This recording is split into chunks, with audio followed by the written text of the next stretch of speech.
Buongiorno e ben ritrovati a tutti voi telespettatori di Antenna 3. Buon inizio di settimana, oggi lunedì 23 maggio, un'altra giornata, un'altra mattinata per stare insieme e raccontarvi quello che accade nel nostro territorio, nel nostro Veneto, nel nostro nord-est. Subito due indicazioni di programmazione. La prima è che fra un quarto d'ora circa ci collegheremo con la sede del Partito Democratico del Veneto a Padova, una conferenza stampa nella quale il Partito Democratico tornerà a parlare di autonomia. Lo sapete, giusto un mese fa circa l'annuncio di una proposta per superare lo stallo dell'autonomia con 7 materie anziché le 23. Oggi invece i vertici del Partito Democratico del Veneto si concentreranno su quella che è la cornice del percorso verso l'autonomia, la cornice fondamentale, la legge quadro, il contributo poi del Partito Democratico verso questa legge quadro e quindi anche il punto della situazione sull'autonomia. Questo a partire dalle 12:15.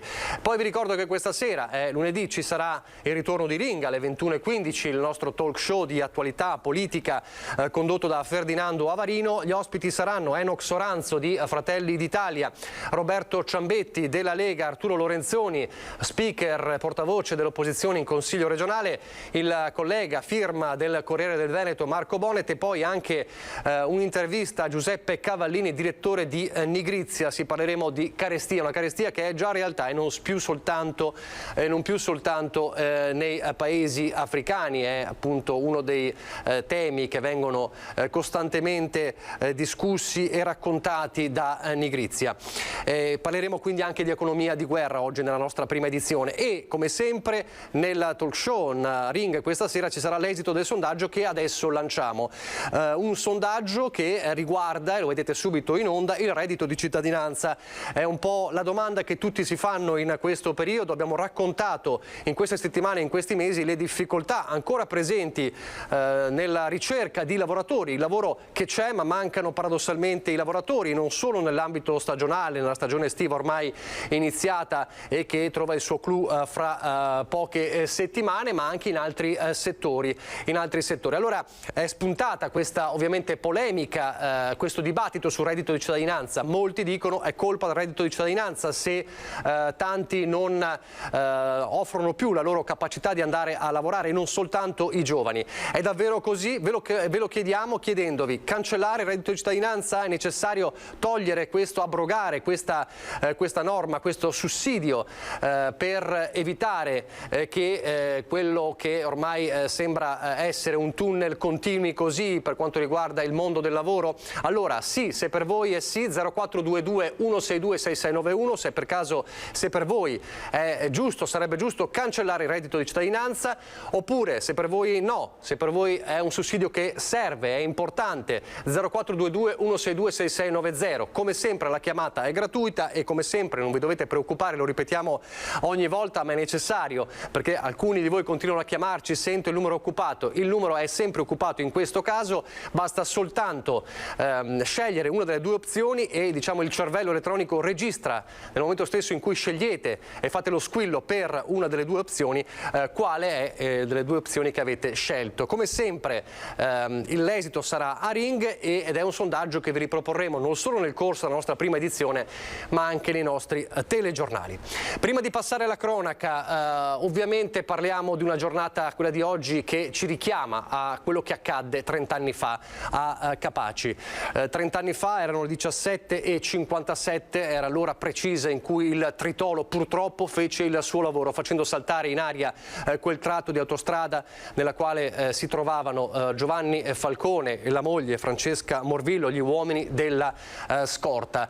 30 anni fa la strage di Capaci, e allora tra le tante iniziative di oggi ce n'è una molto particolare che riguarda i sindaci. Queste sono le immagini, lo ricorderete perché è stata esposta a lungo in diversi comuni anche del Veneto una delle auto di quel giorno terribile, distrutta, accartocciata, distrutta dal tritolo che fece appunto saltare in aria le auto che percorrevano il tratto proprio a Capaci. Ebbene, alle 17:57 ci sarà un'iniziativa che sta coinvolgendo sempre più sindaci, lanciata dal presidente dell'ANCI nazionale Antonio De Caro, e cioè un minuto di silenzio dei sindaci italiani proprio per ricordare la strage di Capaci nell'ora esatta della strage. Un minuto di raccoglimento accompagnato dalle note del silenzio con la fascia tricolore, simbolo dell'unità nazionale e dei valori costituzionali.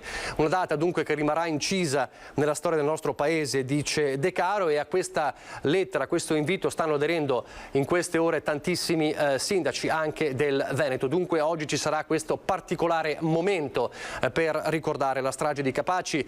Ne parleremo anche nel corso della nostra prima edizione per raccontare come è cambiato poi anche il volto della mafia, lo sappiamo, dalla tattica stragista di quegli anni a una mafia molto più invisibile, una mafia che poi ha trovato le sue radici purtroppo anche a nord-est, radici molto profonde.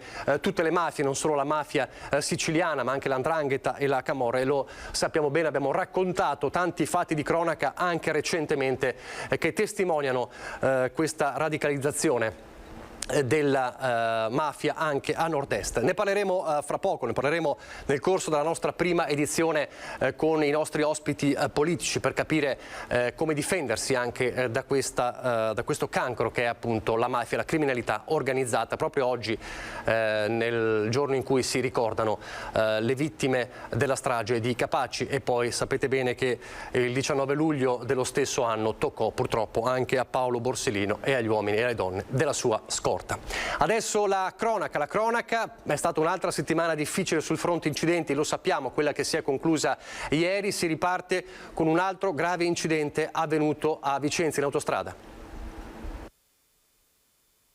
Un incidente in autostrada A4 tra Vicenza Est e Vicenza Ovest in direzione Milano. È successo stamattina, poco prima delle 8. Coinvolti nel tamponamento 4 veicoli, 2 i feriti trasportati in codice giallo in ospedale a Vicenza.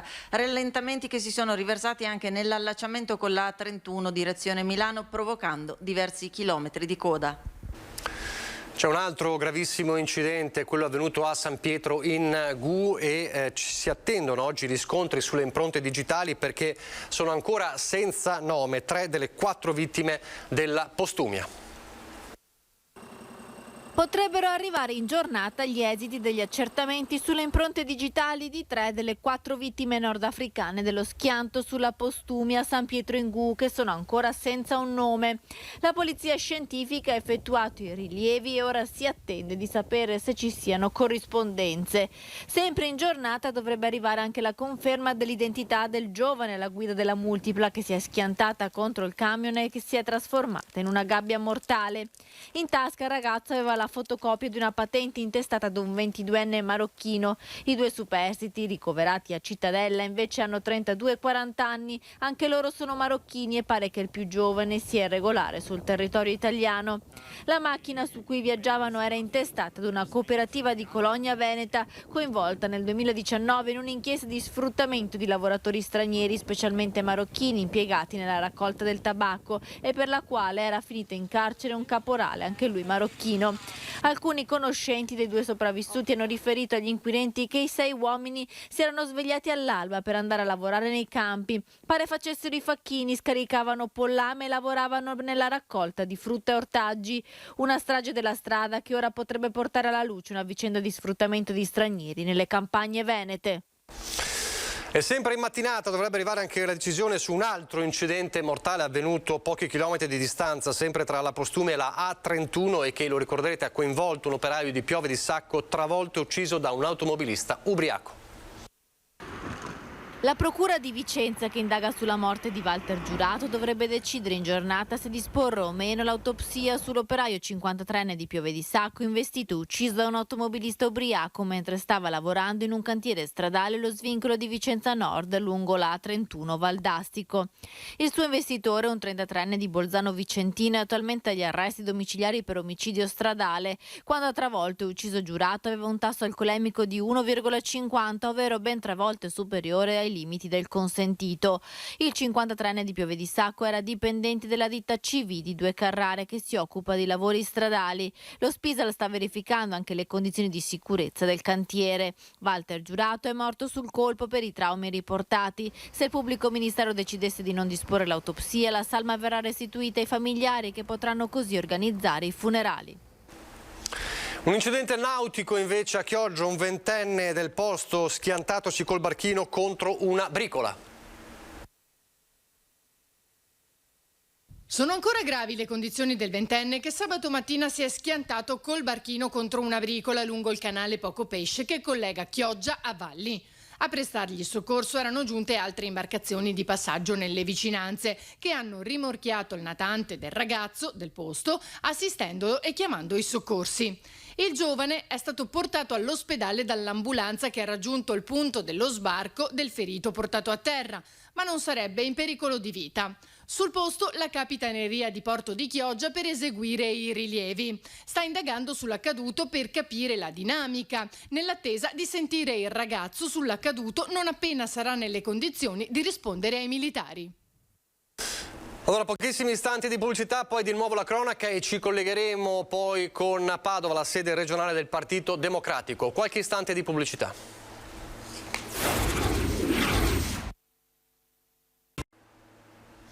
Rieccoci in diretta, siamo in attesa di collegarci con la sede regionale del Partito Democratico a Padova. Prima però continuiamo con la cronaca, un'operazione della Guardia di Finanza nella Marca trevigiana. Operazione della Guardia di Finanza di Treviso che ha sequestrato 2 laboratori tessili di circa 200 metri quadri ciascuno, ricavati nei garage e nelle cantine di 2 palazzine a Zero Branco e Quinto di Treviso. I locali al momento dei controlli presentavano condizioni di assoluto degrado, privi di aerazioni e uscite di sicurezza, impianti elettrici non a norma, fili penzolanti proprio sulle postazioni dei lavoratori, oltre ad essere carenti dei più elementari requisiti igienico-sanitari. Sigilli anche a 35 macchinari per la lavorazione dei capi d'abbigliamento e a 300 kg di rifiuti smaltiti illecitamente. Sequestrata inoltre un'area di circa 50 metri quadri vicina a uno dei laboratori dove venivano bruciati gli scarti tessili. I 2 cittadini stranieri, amministratori dei laboratori tessili, non sono stati in grado di fornire ai finanzieri documenti che attestassero il rispetto delle normative in materia di sicurezza sul lavoro, prevenzione incendi, gestione delle emergenze e smaltimento rifiuti. Per loro è scattata dunque una denuncia alla Procura della Repubblica di Treviso, mentre le imprese sono state segnalate per responsabilità amministrativa. Per l'amministratore della ditta che smaltiva i rifiuti incenerendoli all'esterno dello stabile, inoltre, è scattata la denuncia per il reato di combustione illecita di rifiuti. E poi la piaga dei furti, c'è una pagina proprio dedicata a questo nella nostra prima edizione. Tra gli obiettivi spesso purtroppo anche le offerte per i poveri. È successo in una chiesa a Maserata. Ormai la cronaca ha abituato a ladri che non si fermano davanti a nulla, nemmeno alle offerte per i poveri, come è successo venerdì pomeriggio nella chiesa di Santa Maria Assunta di Varago di Maserata. In quel momento non c'era nessuno e i malviventi hanno potuto muoversi indisturbati. Entrati dalla finestra del piano terra della canonica, hanno girato nelle stanze fino a quando hanno raggiunto l'ufficio del parroco, dove all'interno di un cassetto erano custodite 5 buste con le donazioni dei fedeli per le famiglie più indigenti. I ladri, forse più di uno, sono fuggiti nel nulla con un bottino di 600 euro. Una volta scoperto il furto è scattata la denuncia ai carabinieri che ora visioneranno anche le immagini delle telecamere di videosorveglianza della zona alla ricerca dei responsabili. Allora la nostra inviata Valentina Visentin ci informa che sta per iniziare, vedo in preview la conferenza stampa ormai che sta per partire del Partito Democratico. Vediamo se a questo punto aspettiamo proprio l'inizio della conferenza stampa. Lo ricordo, dalla stessa sede regionale del Partito Democratico un mese fa circa il Partito Democratico aveva messo sul piatto quelle che sono le proposte per superare il cosiddetto stallo dell'autonomia, un'autonomia che ormai a distanza di 5 anni dal referendum non trova ancora una via, o meglio l'ha trovata, ma è una via ancora molto lunga. Le 7 materie per iniziare questo percorso, per portare a casa l'autonomia e non le 23, il totem delle 23. Si parla oggi anche della legge quadro, la cornice è fondamentale per arrivare all'autonomia. Allora vediamo se riusciamo ad andare direttamente a Padova. Ci sarà ovviamente il segretario regionale del Partito Democratico Andrea Martella e lo vedo con lui Giacomo Possamai del Partito Democratico, il capogruppo del Partito Democratico, Vanessa Camani del Partito Democratico e dovrebbe esserci ovviamente anche Ivo Rossi. Dice lei oppure Ivo Rossi. quando voglio? Ok, andiamo.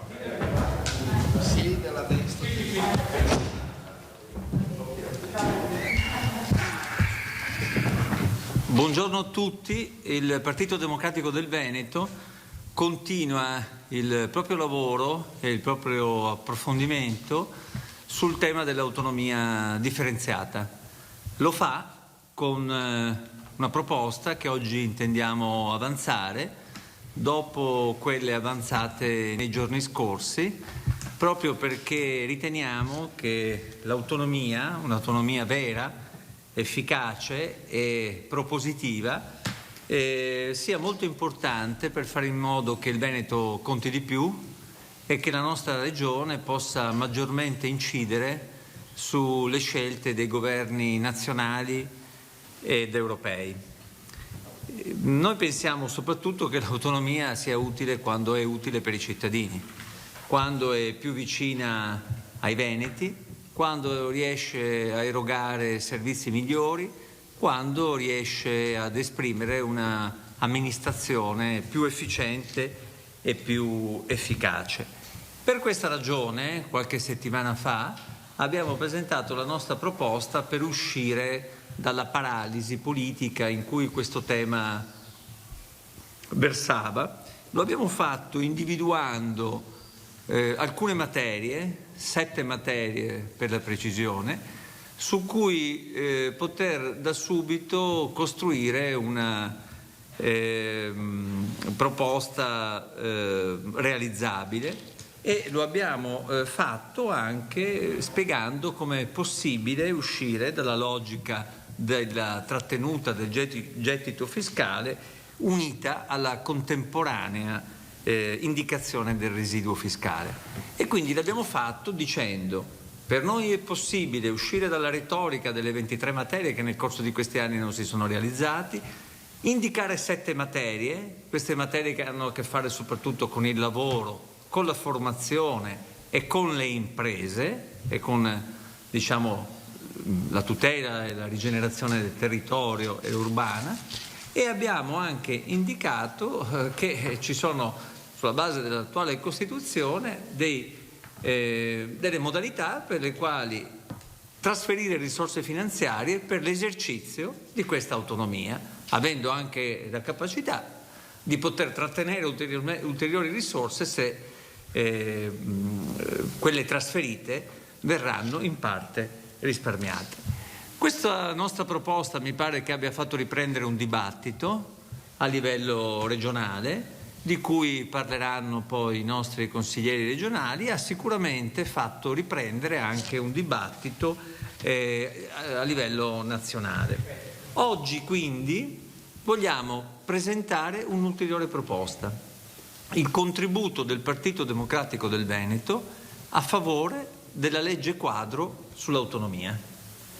Cioè, oggi ci proponiamo di dire: siamo un partito regionale fortemente legato alle dinamiche del nostro territorio, però abbiamo anche l'ambizione di esprimere un punto di vista nazionale, e per farlo quindi diamo un nostro contributo che fa sintesi dei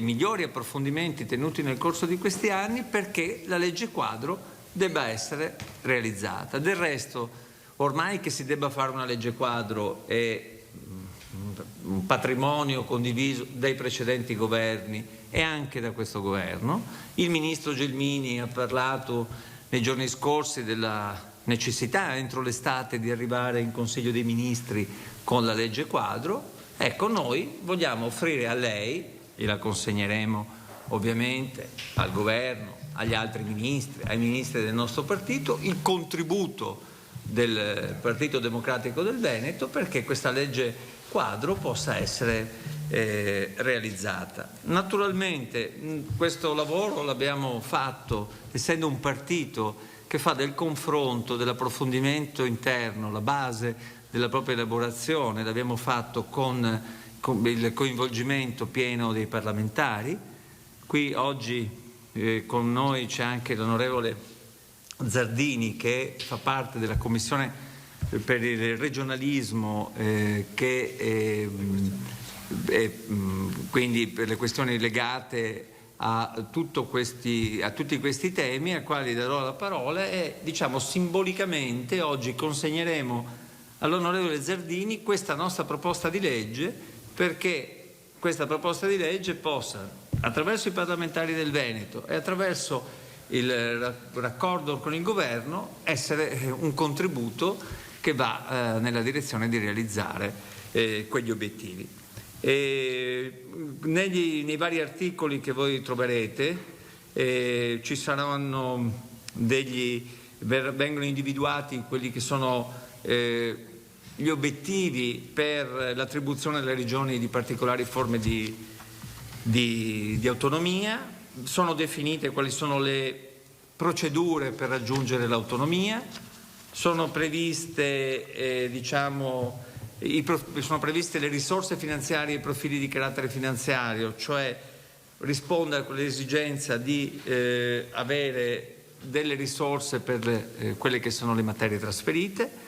Ad un articolo vengono previsti anche i LEP, poi verrà spiegato dopo, ma per le materie che abbiamo indicato noi negli ultimi tempi, come sapete non sono indispensabili i LEP, ma il livello essenziale delle prestazioni è invece fondamentale per agire in un ambito di autonomia differenziata, in un ambito di unità nazionale. Pensiamo che questa proposta andrà verificata e indichiamo anche all'articolo 7 quale debba essere la durata di questo nuovo sistema di autonomia. Insomma, una proposta che ci ha consentito di uscire dalla paralisi, un contributo al dibattito nazionale, meglio al governo, per l'attivazione perché possa essere approvata questa legge quadro, di cui ora parlerà Ivo Rossi, che è il responsabile regionale di questo tema e che su questo con noi sta lavorando da tempo.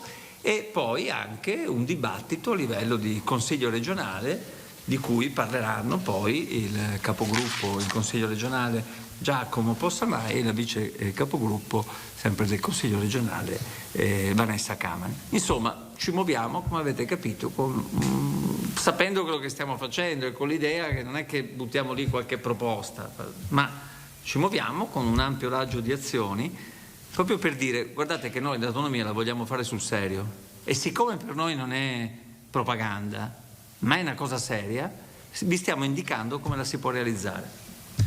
Darei la parola adesso ad Ivo Rossi. Posso spostare i microfoni? Eccoci qui. Allora, grazie Andrea. Rapidissimamente affrontiamo questo dibattito dopo aver toccato 15 giorni fa gli aspetti, la lettura politica che ha in qualche modo cercato di analizzare le ragioni dello stallo negoziale che c'è stato nel corso degli ultimi 4 anni. E l'obiettivo che ci siamo dati con la proposta di legge che presentiamo adesso è quello, in qualche misura, di rimuovere gli ostacoli che hanno impedito il pieno dispiegarsi dell'autonomia, consapevoli ovviamente che come deve essere approvata dal Parlamento con maggioranza rinforzata, come dice il 116 terzo comma, che ormai nel Veneto è diventato ipercitato e iperfamoso, e quindi c'è bisogno del più ampio consenso e da questo punto di vista è necessario far tesoro anche di tutto il dibattito che c'è stato nel corso di questi ultimi 4 anni, quali sono stati gli elementi di spigolosità del dibattito che hanno appesantito il dibattito stesso e hanno impedito fino ad oggi il raggiungimento del risultato. È, come diceva Andrea Martella, un contributo che il PD del Veneto dà sul piano nazionale, quindi non soltanto soffermandosi in una logica rivendicativa veneta, ma consapevole che la partita si gioca su quel piano, e su quel piano il Veneto è nelle condizioni di poter offrire delle possibili soluzioni in qualche modo che tengano conto delle diverse esigenze che si sono manifestate nel corso di questi 4 anni.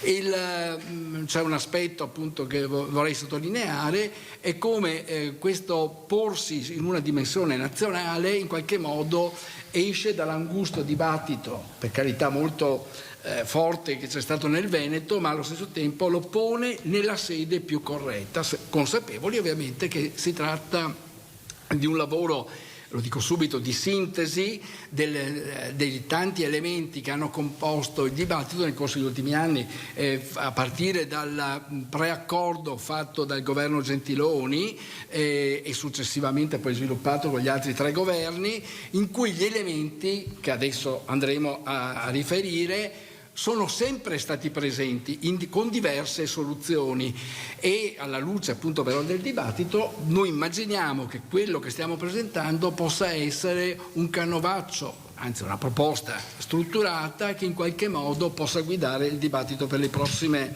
e quindi per le prossime settimane, sia nel governo, come diceva, e soprattutto poi successivamente in Parlamento.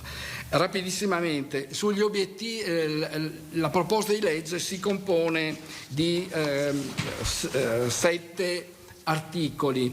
Il primo definisce l'orizzonte in cui va inserita la proposta di autonomia in generale. Stiamo parlando quindi di una proposta di legge quadro che riguarderà le modalità con cui lo Stato attribuirà a tutte le regioni che lo richiedessero, attribuirà le ulteriori competenze sulle materie deputate. Allora, il primo principio, che per noi è irrinunciabile, è stato detto anche recentemente in alcuni incontri che abbiamo fatto, è il principio che deve guidare di sussidiarietà, differenziazione e adeguatezza, nel senso che a un centralismo statale non si vuole certamente sostituire un centralismo regionale. Noi siamo uno Stato fondato sulle autonomie, come dice l'articolo 5.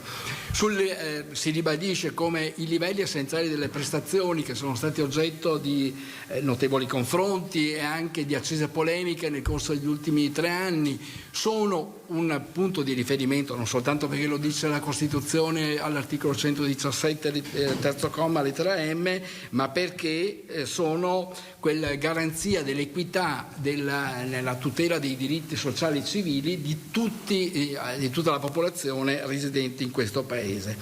E il punto sempre mi rendo conto che sono apparentemente aspetti tecnici, però sono sostanziali, e riguarda le modalità con cui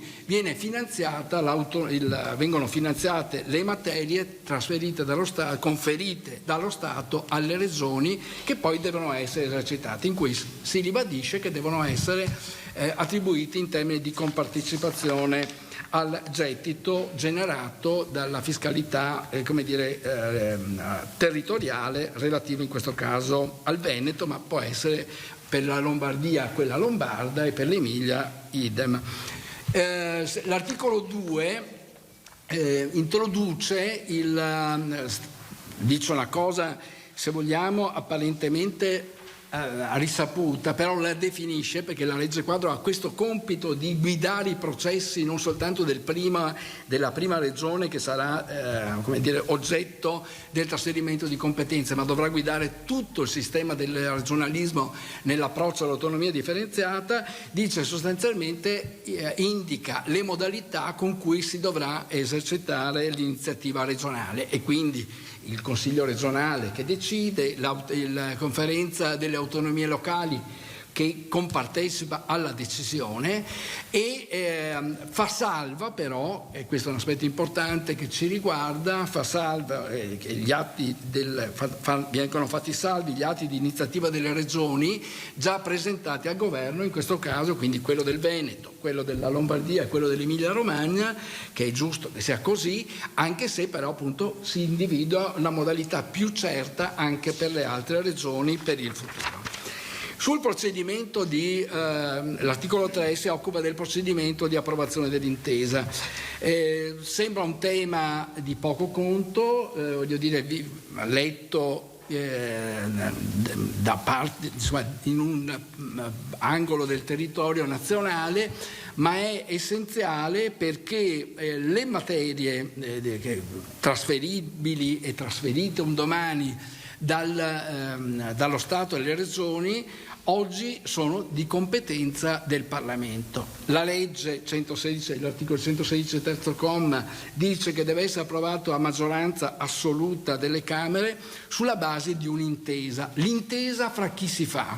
Si fa fra i due governi, quindi per forza di cose i due esecutivi, il governo regionale e il governo statale. Ma in che modo il Parlamento, e qua il contributo dell'onorevole Zardini poi dirà più di me, in che modo il Parlamento, che è il soggetto sostanzialmente più che l'esecutivo, il soggetto titolare di quelle competenze, partecipa all'approvazione dell'intesa. Questo, allora l'articolo 3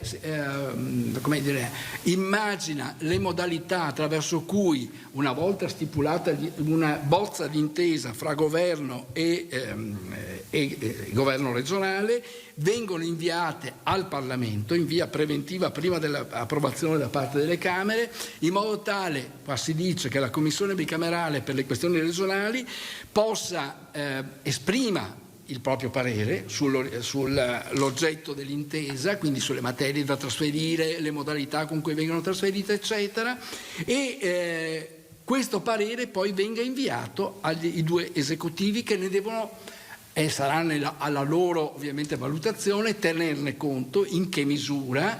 Perché questo? Perché in questo modo il Parlamento partecipa all'approvazione dell'intesa e a quel punto il governo decide insieme col governo regionale nella sua autonomia se accettare oppure no questa indicazione, e a quel punto ritorna l'intesa vera e propria all'approvazione da parte delle Camere.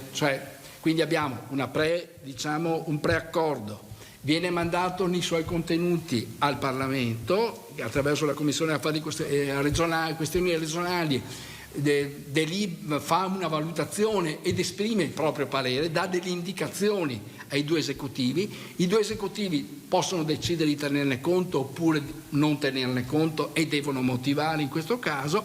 A quel punto viene sottoscritta l'intesa fra i due governi e viene inviata al Parlamento, il quale a quel punto può approvare o respingere a maggioranza assoluta dei componenti, avendo in qualche modo già contribuito alla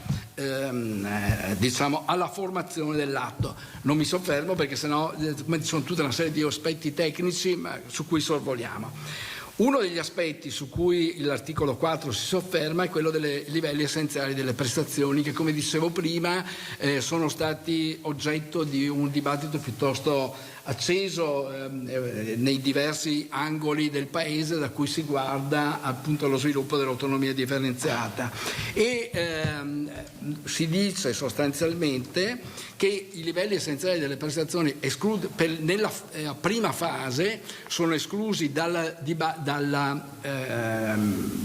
negoziato le materie oggetto le materie LEP, che devono però essere approvati entro un anno dall'approvazione della presente legge, quindi si dà un tempo al Parlamento. Tecnicamente le cose sono fattibili, guardate, non è un problema, è una questione ovviamente di volontà politica, ma tecnicamente la cosa è abbastanza, non dico semplice, però si possono fare. Quindi si individuano i livelli essenziali delle prestazioni che sono per una fase di un anno, non possono essere attribuite quelle materie, mentre possono essere attribuite tutte le materie che non riguardano i livelli essenziali delle prestazioni, di cui parlava prima Andrea Martella. Le 7 materie rientrano, e possono essere già immediatamente avviata la discussione una volta approvata la legge quadro. Articolo 5, profili e risorse finanziarie. Questo è un tema che ha caratterizzato parte del dibattito, soprattutto con accentuazioni nel Veneto, che ha portato a letture sul residuo fiscale, che sono tutti temi che hanno in qualche misura contribuito a rallentare, questo è il nostro giudizio, il processo e anche a creare un conflitto che difficilmente diventa sanabile. Com'è che si finanziano le materie? Lo dice, l'abbiamo già ricordato anche qualche settimana fa, perché il fondamento del finanziamento delle materie sta, prima ancora che sul 116 terzo comma, sull'articolo 119 della Costituzione, che dice che i comuni, le province, le città metropolitane e le regioni hanno autonomia finanziaria di entrata e di spesa e dispongono, dice un altro comma, di compartecipazione al gettito dei tributi erariali riferibili al loro territorio. Per fare cosa? Per esercitare le funzioni. Quindi sostanzialmente nel momento in cui io Stato do lo Stato o lo Stato attribuisce alle regioni o ai comuni una competenza, deve garantire che quella competenza abbia la dotazione finanziaria in grado di poterla esercitare. Noi appunto prevediamo che venga attribuita da chi, intanto stabilita da chi? Venga stabilita dalla Commissione Tecnica per i fabbisogni standard, che è un organismo che ormai ha consolidato una notevole esperienza ed attualmente sta lavorando per la determinazione dei fabbisogni standard di province, comuni e regioni. È in grado di farlo in tempi rapidi, noi prevediamo entro un anno.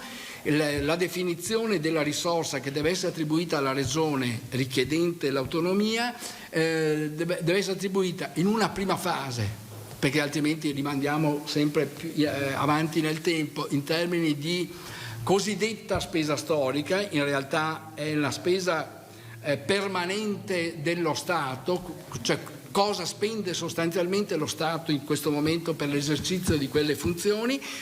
Una volta trasferite lo Stato deve cedere quei soldi alla regione che li gestisce direttamente e la prima fase quindi vengono determinati in termini di spesa storica. Entro un anno, la Commissione deve stabilirli in termini di fabbisogni standard. Ho finito, perché l'altro articolo riguarda dati 2, verifiche e monitoraggio, la durata, insomma sono aspetti di natura proprio di rapporto fra lo Stato e le regioni, le verifiche, come è necessario che ci sia, perché devono essere garantiti anche nelle regioni richiedenti l'autonomia i livelli essenziali delle prestazioni, quindi i diritti civili e sociali dei cittadini. Ecco, con questo noi pensiamo di aver dato un contributo a livello nazionale a un dibattito utile, speriamo, a sbloccarlo, perché la situazione dopo 4 anni meriterebbe appunto di trovare una strada sicura verso cui indirizzarsi. Grazie a Ivo. Darei la parola ora, come detto, all'onorevole Zardini per la parte che riguarda il lavoro parlamentare che andrà fatto per l'approvazione. Innanzitutto grazie a tutte e a tutti. Ovviamente come gruppo parlamentare dei deputati e dei senatori veneti ringraziamo sinceramente il lavoro che è stato fatto dalla segreteria regionale, dal segretario Andrea Martella e dal delegato per l'autonomia Ivo Rossi, perché è riuscito a mettere insieme le esigenze e le istanze dei vari livelli istituzionali insieme al gruppo consigliare regionale e appunto il gruppo parlamentare, riuscendo a dare una grande forza sia in questa fase istruttoria al dibattito a livello regionale, ma anche quando appunto depositeremo la proposta di legge alla Camera e al Senato per quanto riguarda il dibattito nazionale. Ovviamente nei dibattiti che ci sono all'interno delle commissioni competenti, in particolare quella dove io sono membro effettivo, la Commissione bicamerale per le questioni regionali, dove il dibattito, si era abbastanza bloccato ed arenato. Ed era partito male all'inizio di questa legislatura, perché il governo giallo-verde con l'allora ministro Stefani aveva secondo noi sbagliato strada. Questa proposta che di attuare uno strumento efficace ed effettivo e concreto che è questa legge quadro, può portare a risultati che non sono arrivati, diciamo così, con la propaganda che abbiamo vissuto in questi ultimi anni. Da questo punto di vista Ivo Rossi è stato esaustivo, mi pare, rispetto ai punti centrali che riguardano la proposta di legge quadro. Evidentemente il fulcro, anche evidentemente per il ruolo che ricopro, è il ruolo del Parlamento. Se il Parlamento viene esautorato ed espropriato di una possibilità di discussione e attraverso, come dire, il confronto che abbiamo fatto, abbiamo individuato nel momento preliminare dell'approvazione della firma delle intese quel momento in cui il Parlamento possa incidere in qualche maniera, se questo passaggio non ci fosse, noi ricordiamo appunto che all'inizio di questa legislatura si proponeva di non attuare questo tipo di passaggio, il risultato rischia di essere assolutamente il naufragio di ogni velleità autonomistica, perché il Parlamento, che deve votare a maggioranza assoluta, non può evidentemente prendere un pacchetto chiuso e evidentemente si rischia sul serio di portare a deragliare questo percorso molto complicato e molto complesso.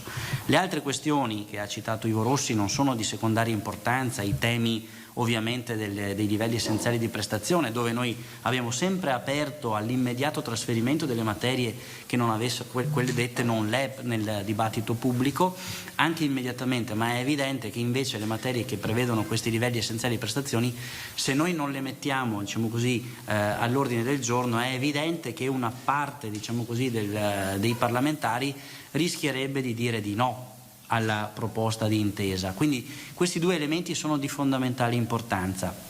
Ovvio che ce ne sono anche molti altri, non è così secondario neanche diciamo, l'articolo che riguarda la durata di queste intese, perché è evidente che quando appunto, diciamo così, il precedente governo, il governo giallo-verde, proponeva che non ci fosse un termine su cui fare delle verifiche periodiche, come dire, immaginava un percorso senza retromarcia, senza modo di correggere, senza addirittura sterzo e volante, per cui è impossibile immaginare che senza una durata e delle verifiche periodiche questo percorso possa andare a termine. Ecco, quindi poi chiudo magari mettendomi a disposizione per eventuali domande. La proposta che arriva dal Partito Democratico Veneto ha proprio la funzione, la volontà di portare a casa un risultato concreto.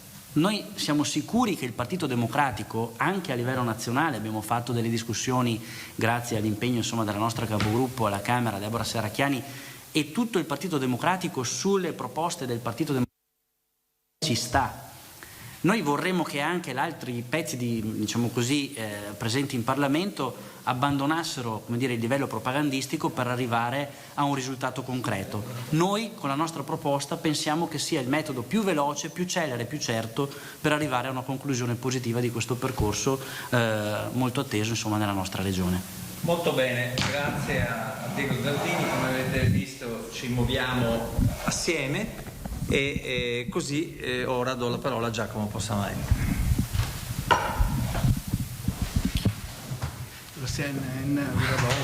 Io sarò davvero veloce perché hanno già detto tantissimo coloro i quali mi hanno preceduto. La dico soltanto così, è evidente che il processo dell'autonomia si è inchiodato e che in questi anni non si è inchiodato per caso, ma perché evidentemente chi ha provato ad intestarselo non è stato in grado di portarlo avanti. E noi qui, ovviamente dalla minoranza, ma a livello nazionale, avendo la possibilità di stare oggi al governo, proviamo a fare una proposta che, come avete visto, però ha degli elementi veri di concretezza. Oggi c'è una proposta di legge quadro, sapete che in Regione abbiamo depositato una risoluzione che chiede di costituire una commissione che si occupi esattamente di questo, cioè che il Consiglio regionale ragioni sulle materie, ma soprattutto quello che abbiamo fatto è stato semplice, cioè abbiamo detto in questi anni, per responsabilità evidentemente di chi governa e di chi ha governato questa regione, siccome ci si è impuntati su questa tesi delle 23 materie senza neanche provare a ragionare su quali fossero quelle realmente utili, noi abbiamo detto cambiamo il modo di ragionamento, proviamo a impostarlo diversamente, capiamo quali sono quelle che servono davvero, ne abbiamo individuate 7. Il cuore alla fine è il lavoro e l'impresa, e aspetti di formazione connessi a questi, ci sono anche altre cose, ma lavoro, impresa e formazione in quella direzione, perché siamo convinti che partire da lì sia la cosa più intelligente. Nulla vieta che, se questa cosa funziona, e anche solo sentendo chi mi ha preceduto si intuisce la complessità di questo percorso, che se questa cosa funziona si possa lavorare su materie ulteriori, ma partiamo da quello che serve davvero. Ecco, se dovessi dare un titolo, questo è il titolo: partiamo da quello che serve. In questo modo apriamo una contrattazione con lo Stato completamente diversa, perché dimostri che ti interessa davvero quella roba lì e non un messaggio generale generico, e noi siamo convinti che si possa arrivare a un risultato in tempi brevi. Lo dimostriamo con la concretezza non solo del messaggio ma anche degli atti, cioè la differenza è che oggi noi presentiamo una proposta di legge quadro, quindi anche dove si aggancia poi questo iter. Mi taccio e passo la parola a Vanessa. Grazie, cedo la parola a Vanessa Camani, poi dopo di lei vorrei cedere la parola anche a Davide Giannella, che dopo si avvicinerà qui. Molto rapidamente, io penso e spero sia evidente la differenza tra la nostra proposta e la nostra modalità di affrontare una questione di cui in questa regione si è sempre parlato moltissimo, ma si è contemporaneamente concluso davvero poco o nulla. La proposta degli altri è una proposta che non cambia mai, la nostra proposta è un'impostazione che tiene conto dei grandi cambiamenti che sono avvenuti a livello internazionale ma anche a livello nazionale, non da ultima la volontà di procedere su una legge quadro, non da ultimo il fatto che in questo preciso momento siamo al governo con la Lega. C'è chi ha fatto dell'autonomia un unico slogan, c'è chi invece come noi sta provando a costruire delle proposte molto concrete attorno a cui non solo raggiungere l'obiettivo ma aprire anche a una discussione pubblica. Lo abbiamo fatto qualche settimana fa partendo dal merito delle materie in cui è giusto chiedere la competenza secondo noi, lo facciamo oggi addirittura proponendo una legge quadro per il Parlamento per accelerare lungo questo percorso. Poi c'è chi ha interpretato la richiesta di maggiori ed ulteriori forme di autonomia come un conflitto aperto, costante, con tutti i livelli istituzionali e con altre parti del Paese. Noi stiamo cercando di costruire la proposta per l'autonomia del Veneto, costruendo un percorso di condivisione nazionale e locale su un terreno rispetto al quale tutti debbano trovare legittimità e casa. E infine c'è chi utilizza l'autonomia per rafforzare unicamente una leadership politica e chi invece come noi cerca di costruire anche il processo autonomistico dentro e nel rispetto delle istituzioni.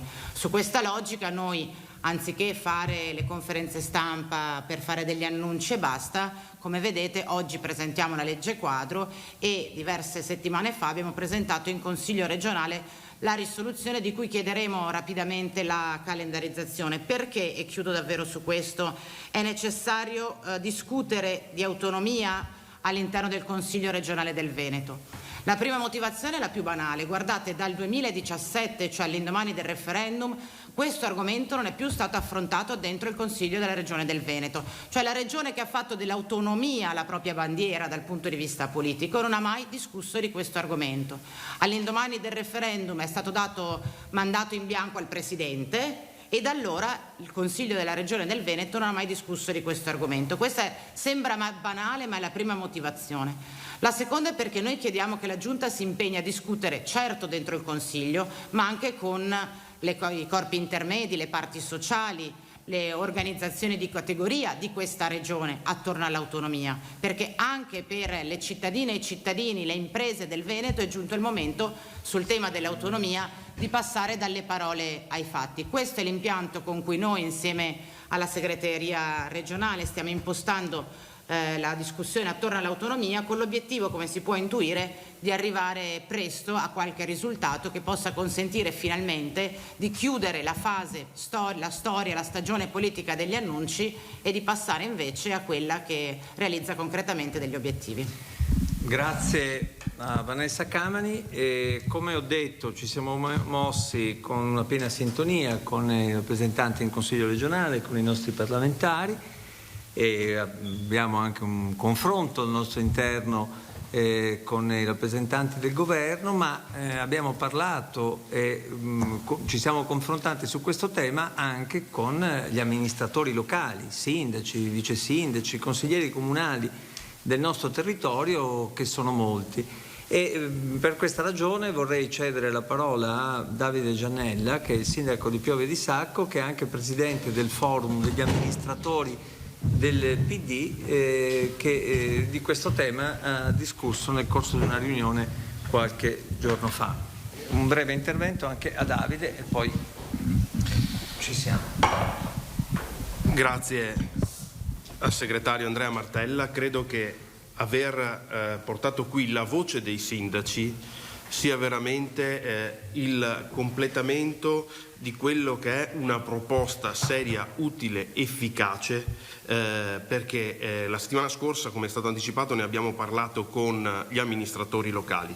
Se un amministratore locale illude i suoi cittadini con un grandissimo progetto che dopo 4 anni e mezzo, 5, è totalmente irrealizzabile, quel sindaco non ha fatto il servizio migliore ai suoi cittadini.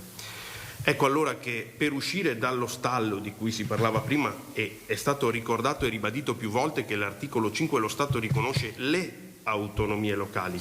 Io sono un sindaco, quindi rappresento un'autonomia locale. Riteniamo, e come sindaci ne abbiamo discusso, e siamo concordi che è arrivato il momento affinché si possa arrivare concretamente ad una proposta realizzabile, seria ed utile, perché una regione che rivendica un centralismo regionale sostituendolo a un centralismo statale non sarebbe il miglior risultato per quelle che sono le autonomie locali. Noi comuni abbiamo bisogno di risposte da parte della Regione in un sistema di intesa di Stato e Regioni.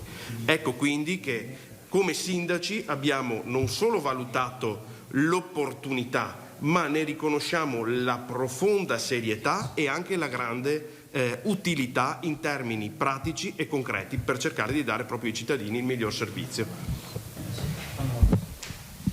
Eccoci, allora noi abbiamo concluso i nostri interventi e se ci sono da parte delle TV, che ringrazio anche per aver fatto questa diretta televisiva, delle domande a qualcuno di noi, possiamo rispondere.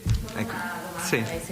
Come risponde alla Lega, al presidente della Lega Villanova, che dice ma è il PD che a Roma blocca... No, non gli rispondo niente. Ecco, solo questo. Grazie. Smentisco. Va bene, allora grazie. Ah no, ecco, c'è anche Questa proposta di legge quadro è una proposta riguarda tutte le regioni che eventualmente volessero l'autonomia, non solamente per Veneto, Emilia Romagna. La legge quadro viene approvata dal Consiglio dei Ministri e quindi dal Parlamento poi, ed è appunto diciamo il quadro di norme sulla base delle quali produrre a livello di varie regioni quell'intesa tra lo Stato e la Regione per realizzare l'autonomia. È giusto? Ce ne sono delle altre che avete idea voi di proposte di legge quadro o è la vostra la prima che viene avanzata a riguardo? Guarda, possiamo far rispondere ad Ivo. Allora, la prima proposta in senso stretto di legge quadro l'ha fatta il governo Conte 2 con il ministro Boccia.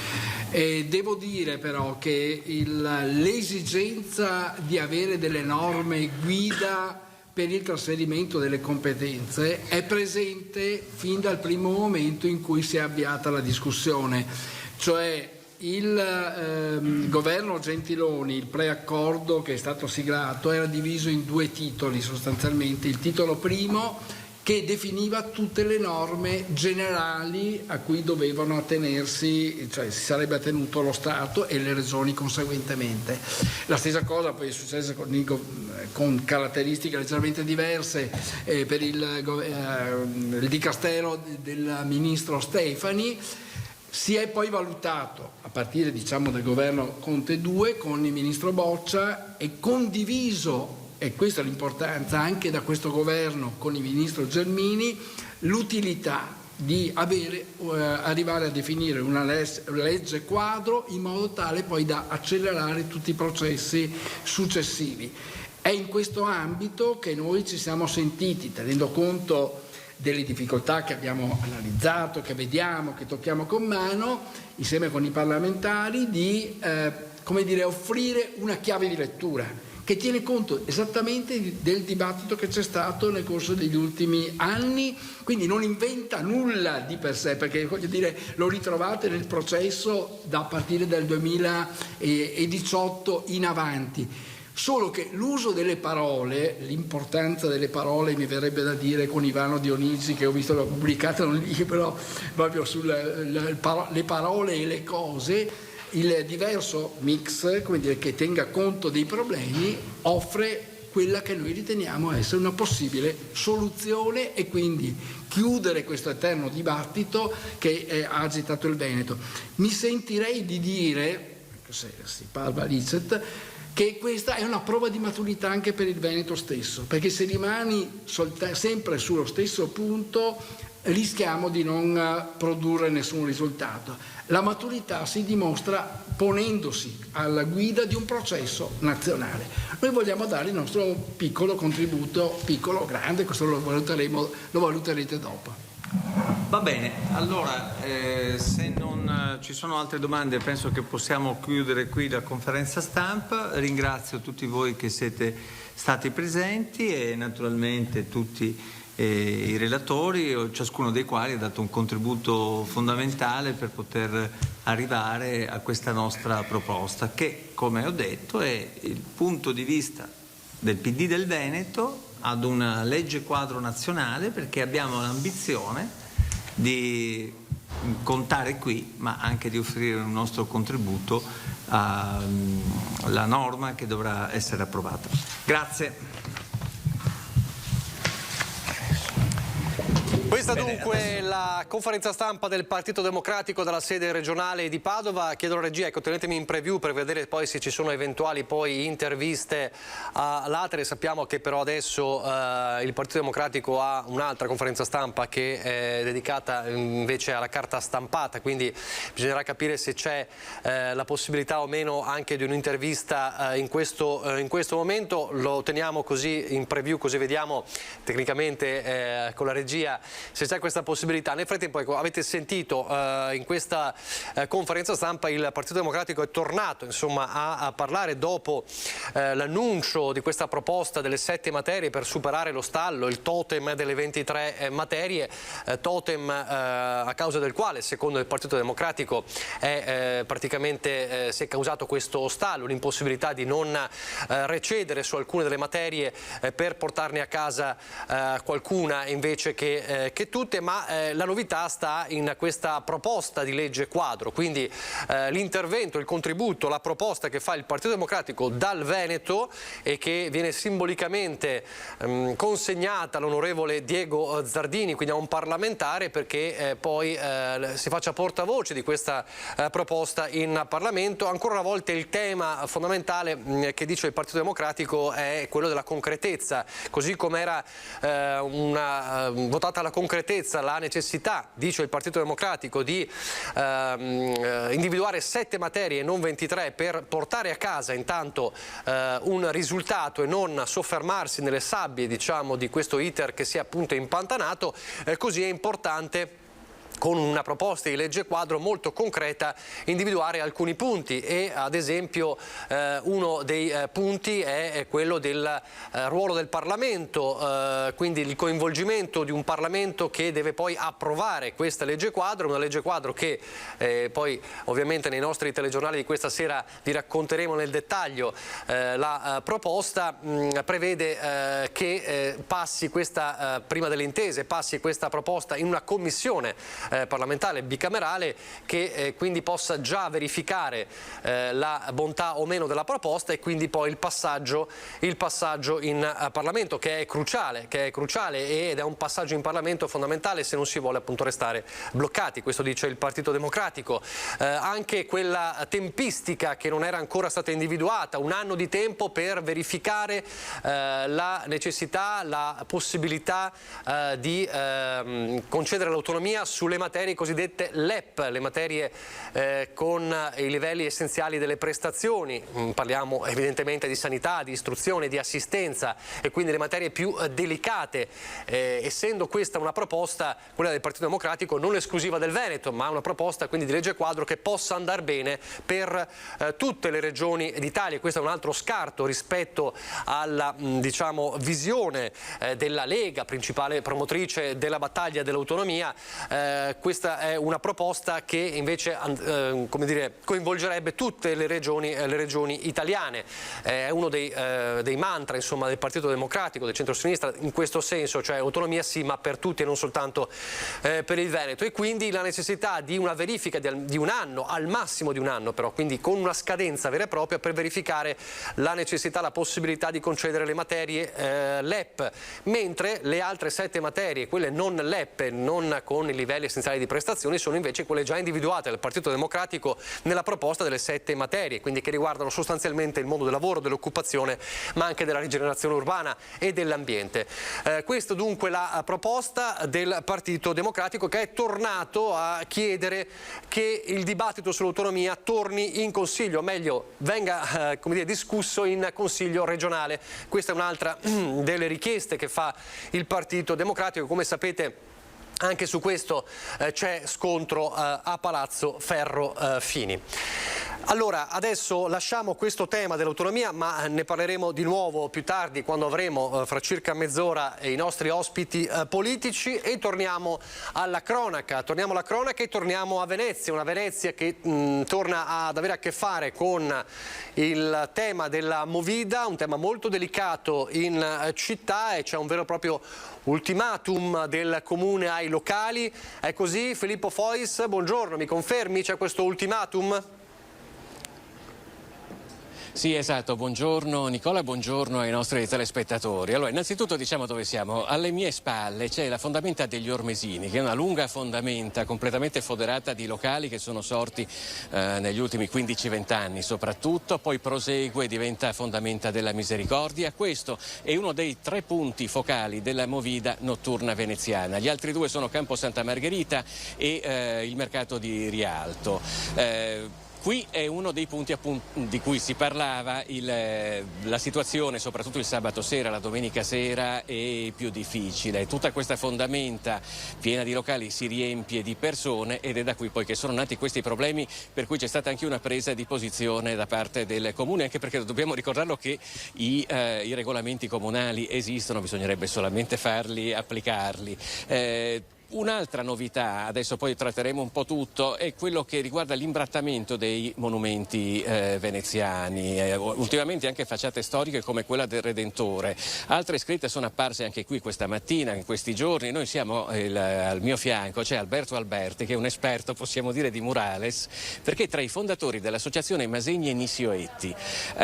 Ricordiamo, per chi non lo sapesse, i Masegni sono la pavimentazione a Venezia, i Nissioetti invece sono quei fazzoletti che vedete nei muri delle calli e dei campi veneziani, in cui c'è scritto che calle è e che piazza è. Cosa fa Masegni e Nissioetti? Entra in azione proprio nel momento in cui il vandalo ha deturpato un muro. Sì, e altre cose. Sì, a volte in collaborazione sempre col comune e con la sovrintendenza in certi punti dove non possiamo intervenire, allora facciamo la richiesta, interveniamo e cerchiamo di togliere tutta la scritta vandalica, sì. Sottolineo, non murales, scritta vandalica. Quello che riguarda per esempio perché sappiamo che sono state realizzate, lei giustamente ha detto, anche delle opere d'arte a Venezia per quello che riguarda i murales, però per esempio per quello che riguarda il Redentore, qui si tratta di uno sfregio. Sì, sembra siano stati anche individuati i responsabili, non c'è nessuna tag, ma c'era solamente una formula matematica, un'equazione che non si capiva. Comunque un grosso danno, un grosso impatto, insomma, che deve essere subito rimediato, ma non rimediato con l'intervento, rimediato anche con la prevenzione, con la punizione e con la prevenzione. perché noi siamo anche come associazione disposti, tramite un protocollo d'intesa che è già pronto da molto tempo, ad intervenire anche come educazione civica nelle scuole, ma anche per aiutare il singolo a poter da solo a togliersi la scritta vandalica dal proprio edificio, insomma. C'è da dire però che naturalmente al di là poi della problematica che riguarda le scritte sui muri, un altro problema che sta manifestandosi era già presente a Venezia prima del lockdown, è quello dei tour alcolici e dell'addio al celibato e al nubilato. Questo è quello di cui si lamentano anche, a dirla tutta, anche molti pubblici esercizi. Generalmente qua non si tratta di veneziani, visto che si parlava di senso civico nelle scuole, spesso sono dei trasfertisti che arrivano dal circondario. È una pratica che sarebbe già vietata dal regolamento comunale, che vieta, cito testualmente, le scorribande di 2 o più persone da pubblico esercizio a pubblico esercizio, però purtroppo il fenomeno è così diffuso che si fa fatica a tenerlo sotto controllo. Alberto, io le chiedo un'ultima cosa: quanti muri ha dovuto ripulire nel corso della sua attività da volontario? Lo ricordiamo, questa associazione tra l'altro è molto, molto nota a Venezia. Noi è dal 2011 che interveniamo, insomma. Basta entrare nel nostro sito o in qualsiasi, o in Facebook, in Instagram, ci sono i luoghi, poi ci siamo anche stufati di scrivere i luoghi, sono talmente tanti, però siamo anche contenti che molti luoghi che abbiamo ripulito sono rimasti tali, insomma. Perché? Perché abbiamo educato la gente della zona a fare un controllo e che se dovesse ricapitare intervenire subito, altrimenti si fa sempre la fine della teoria delle finestre rotte, dove c'è qualcosa che non va o qualcosa di deturpamento, il deturpamento aumenta. Perché? Perché di conseguenza pensano che non ci sia punizione. Tutto sia concesso, diciamo. Esatto, che tutto sia concesso. Invece ricordo bene che le leggi qui a Venezia, sebbene scrivi su un muro normale o se scrivi sulla Chiesa del Redentore, vai in penale lo stesso, basta guardarsi le leggi. Quindi uno può anche scrivere, poi è lui che risponde di quello che fa, insomma. Ringraziamo Alberto Alberti e ricordiamo l'associazione Masegni Nissioetti, cioè dei volontari veneziani che tra le varie attività hanno anche la salvaguardia, il ripristino dalle situazioni di degrado di Venezia. Nicola, se non hai domande, da Venezia sarebbe tutto per ora. Grazie a Filippo Fois e al tuo ospite da Venezia. Adesso torniamo alla cronaca, l'avevo detto prima, del collegamento con Padova e con il Consiglio, con il Partito Democratico del Veneto, mentre vi ricordo il sondaggio, lo vedete: cancellare il reddito di cittadinanza, se per voi è sì 0422 162 6691, se per voi invece no 0422 162 6690. Altro tema di dibattito in questi giorni e lo affronteremo fra poco. Altro tema, quello della sicurezza e dei furti. C'è una caccia all'uomo vera e propria a Treviso per un rapinatore solitario, anzi un ladro solitario che continua a colpire in queste notti. Si tratta, con ogni probabilità, dice la stessa polizia locale di Treviso, della stessa persona. Allora vediamo insomma come prosegue questa caccia all'uomo. Abbiamo notato che la tecnica e il modus operandi di questa persona è identica, quindi probabilmente, ripeto, probabilmente, non stiamo indagando noi, quindi io sto facendo solo delle ipotesi, si tratta della stessa persona. E caccia all'uomo a Treviso dopo la raffica di furti, sia tentati che messi a segno, registrata in centro. Prima la pasticceria Nascimben, poi tra venerdì e sabato la spaccata all'osteria Caede Oro, dove il vetro sfondato è stato coperto nel frattempo con un cartone. Blitz sventato invece la stessa notte da Tony Del Spin, come racconta il titolare. Sono arrivato qua dopo alcuni minuti, erano già qui, avevano controllato tutto e siccome era scattato l'allarme, la persona che stava forzando la porta ha dovuto scappare perché del rumore che c'era, in più avrà sentito la polizia che arrivava. Ecco. Con tutta calma, non è che si è scappato di corsa, proprio con calma se n'è andato. Ma è pochi minuti dopo che avviene un fatto inquietante e la notte trevigiana diventa concitata. Andando via abbiamo visto questa persona che sembrava un po' strana, comunque ce l'ho anche guardato abbastanza bene, però non avevamo ancora le immagini, il sede operativo non ci hanno ancora mandato le immagini da Roma. E pochi minuti dopo invece sono arrivate le immagini e mia figlia guardando fa: papà, ma questo è quello che abbiamo appena incrociato. Abbiamo cominciato a girare tutte le stradine, ho richiamato la polizia, eravamo al telefono in diretta, però non siamo più riusciti a trovarlo. Loro hanno fatto ripartire la volante e andare in giro, ma non sono riusciti a beccarlo, insomma. Queste le immagini del ladro, un soggetto di carnagione bianca di mezza età, ma la lista delle attività visitate è lunga. E poi anche il negozio qui di fianco, il negozio bambini, anche a loro gli hanno rotto la serratura, non sono entrati neanche lì. Un'erboristeria in Camazzone. Sì, anche lì mi hanno detto che hanno tentato di aprire anche lì, perciò sì, cioè, qua non si sa più cosa dobbiamo fare. Non possiamo chiuderci dentro, cioè, ermeticamente. Se da un lato c'è lo scoramento dei commercianti, già le prese con caro bolletta e incertezze varie, dall'altro c'è l'impegno del comune. Sappiamo che Treviso ha un sistema di videosorveglianza imponente, perché parliamo di 150 telecamere. Stiamo predisponendo peraltro nelle prossime settimane un nuovo appalto e raggiungeremo altre 50-60 telecamere, quindi supereremo sicuramente nel giro di un anno il numero di 200 telecamere, che era un po' l'obiettivo che ci ponevamo qualche tempo fa. C'è un altro tipo di razzia, l'abbiamo raccontato ieri nel nostro telegiornale di Treviso, quello delle barbatelle di glera appena piantate. Ne hanno rubate 500 alla cantina Le Manzane a San Pietro di Feletto. Amaro risveglio questa mattina per i titolari della nota cantina Le Manzane di San Pietro di Feletto. Questa mattina siamo stati avvisati dal nostro vicino che si erano addentrati all'interno di un nostro nuovo vigneto, dove da poco, meglio da venerdì, avevamo finito di piantare delle barbatelle atte a Conegliano Valdobbiadene per secostruire del TG. Insomma, questa notte hanno pensato di rubarcele, ce ne hanno rubate all'incirca 500. Siamo davvero rammaricati di come non ci sia più rispetto del lavoro altrui, dei sacrifici che si fanno. Sicuramente i malandrini ci stanno leggendo, vi vogliamo anche informare che sono stati presi provvedimenti. Questo è lo sfogo affidato a Facebook dai titolari della cantina. Avevamo tolto da poco la recinzione per appunto ripristinarla, perché aveva comunque dei buchi, insomma, volevamo fare tutto insomma con calma, ma ecco, il tempismo forse è stato perfetto per chi si è addentrato all'interno. Secondo una prima ricostruzione, i ladri sarebbero penetrati a piedi nella proprietà da un passaggio pedonale sull'argine del fiume Cervano. Persone, ci racconta Anna, che probabilmente ci stavano controllando visto che le avevamo appena piantate.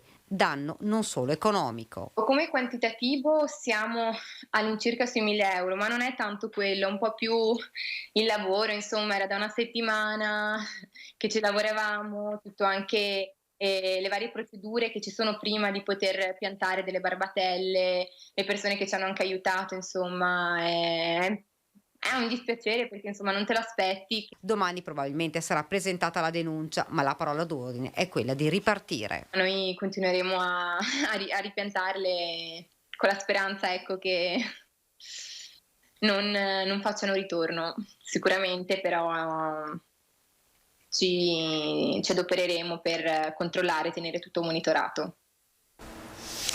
Insomma, tanti purtroppo i tipi di furti, tanti gli obiettivi. E proprio ieri a Treviso c'è stato il sit-in in piazza Indipendenza da parte dell'associazione Furti in Corso che, come sapete, da pagina Facebook si è trasformata in una vera e propria associazione. Le segnalazioni dei cittadini sentinelle per i furti, un sit-in per chiedere che venga istituita una task force ad hoc sui furti, e tante anche le storie che hanno raccontato ieri ai microfoni di Cristina Arboit, cioè che ha subito 3 furti in 3 anni, chi ha anche soccorso una donna aggredita per una tentata rapina. Sentite le loro parole. Per 3 volte sono entrati a casa mia e assicuro che non è una bella cosa per nessuno, perché quando ti rovesciano la casa da sottosopra non ci sono parole per descrivere quanto si sta male.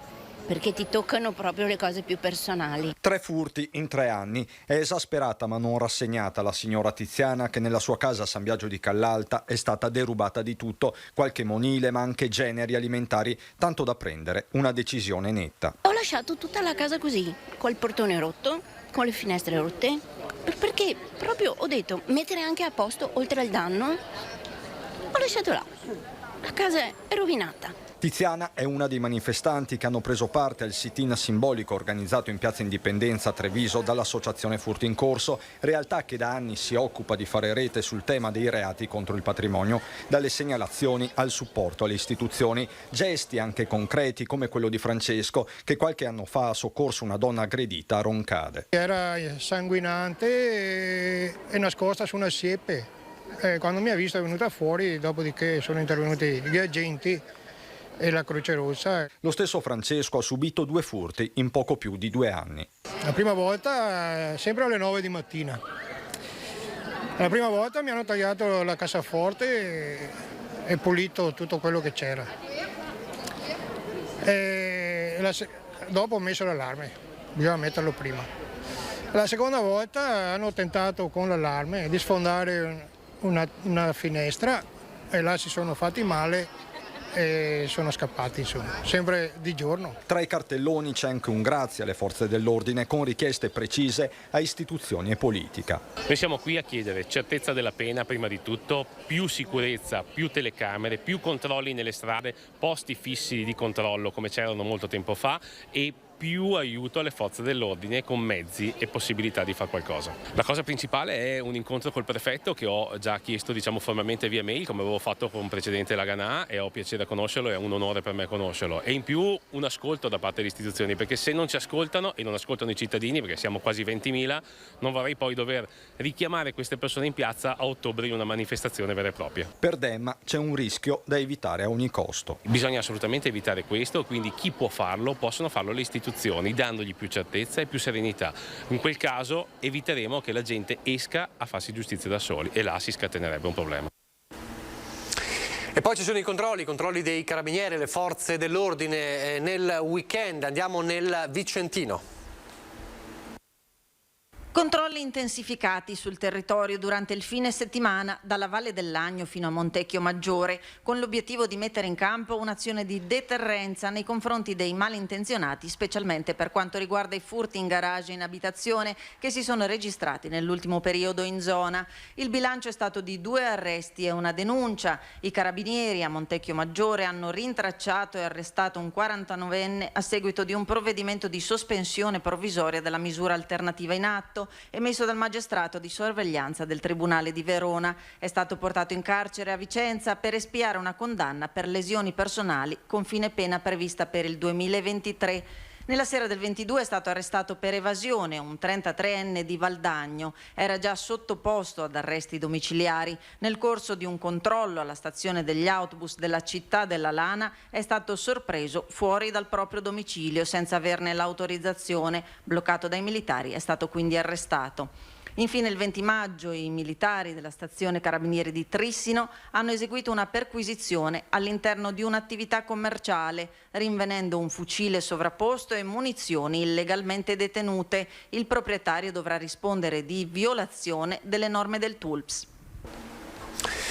Adesso l'economia, gli effetti della guerra sull'economia, questo spettro della recessione, tra i tanti effetti, lo sappiamo in queste settimane, l'aumento del prezzo di alcuni prodotti, di tanti prodotti, anche quello di un rito quotidiano, quello del caffè, da 1,20 euro a 1,30 euro in quasi tutti i bar e locali della città di Padova, ad esempio. Siamo stati in una storica pasticceria proprio di Padova, di Piazza della Frutta, per parlare proprio di questi aumenti. Adesso lei a quanto vende il caffè?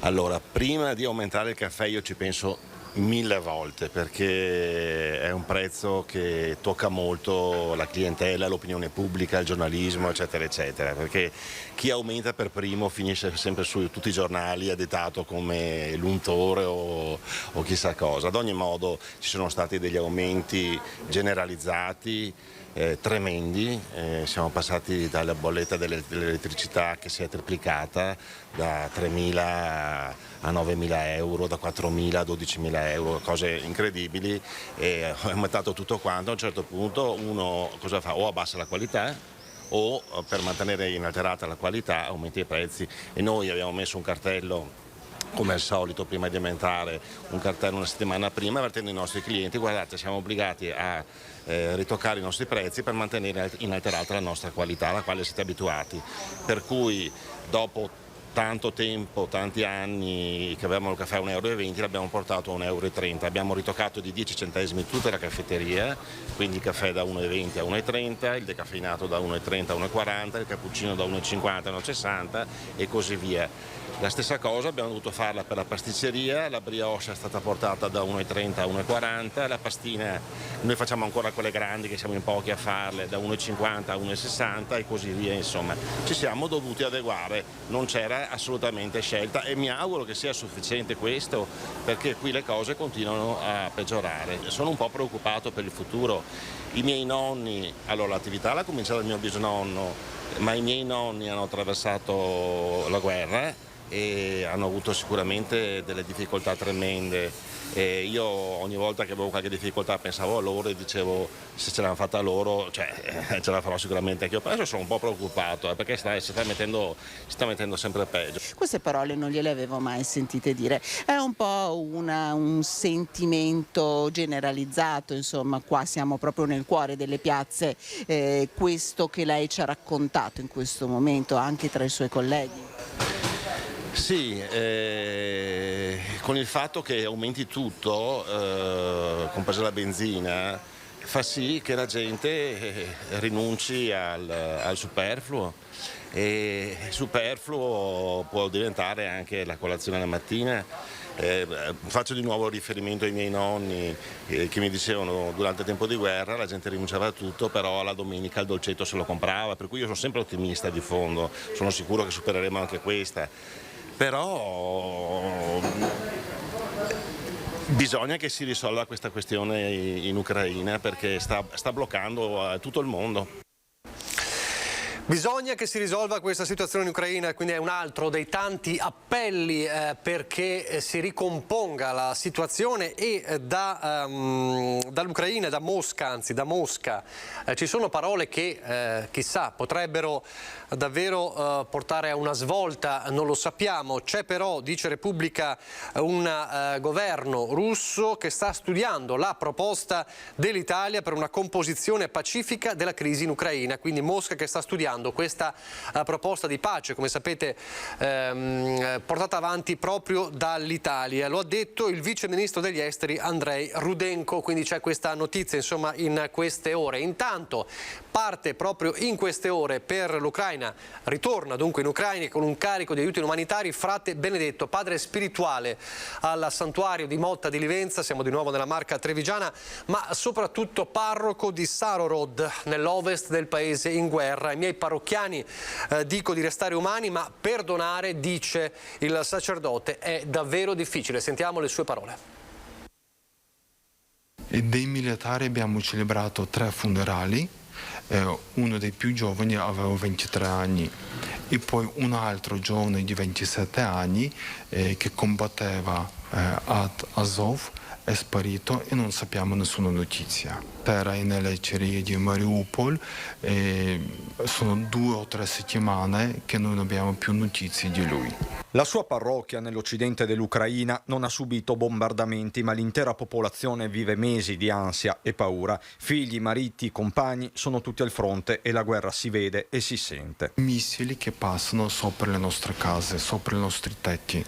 Sono più di 10 volte che abbiamo visto missili passare sopra Shargorod e poi abbiamo letto che hanno colpito una o l'altra città dell'Ucraina. Frate Benedetto è un volto noto al santuario di Motta di Livenza. Nelle prossime ore, dopo 4 giorni di pace e preghiera, ritornerà nel paese in guerra dai suoi quasi 3.000 fedeli di religione cattolica. Lo farà guidando questo van carico di aiuti messi a disposizione dai suoi confratelli mottensi e alcuni imprenditori. Abbiamo recuperato un muletto per scaricare la merce, attrezzature per scavare nelle macerie, offerta dalla Cassa Edile Artigiana, abbiamo biancheria biancheria intima, cibo, medicinali, e quest'opera insomma continua anche quando ci sarà la sua partenza, ecco. Solidarietà per una popolazione che ha bisogno di tutto, non solo dal punto di vista materiale. La gente per esempio è venuta a chiedere a me parroco e ai nostri cristiani se vengono perdonati i peccati se loro domani vanno in guerra e devono uccidere, e hanno chiesto se possiamo anche noi torturare loro così come loro torturano i nostri frati, la nostra gente. Per cui noi come religiosi cerchiamo di aiutare le persone di restare umani. Quanto al perdono, molto difficile. Appunto il Vangelo che dice perdonare 77 volte al giorno, la gente domanda ma com'è possibile? È molto difficile. Lei perdona? Lei sta perdonando? È una molto difficile domanda. Come cristiano sì, perdono, ma chiedo che il Signore fa la pace. E ai fedeli trevigiani Fra Benedetto dice grazie per la solidarietà e invia un appello. Chiedo di aiutare soprattutto con la preghiera. La sanità è il nuovo fronte sanitario di queste ore in Italia, il vaiolo delle scimmie, lo ricordiamo, i 3 casi finora registrati in Italia. Dice il virologo Pregliasco, nessun allarme, ma dobbiamo fare rete fin da ora.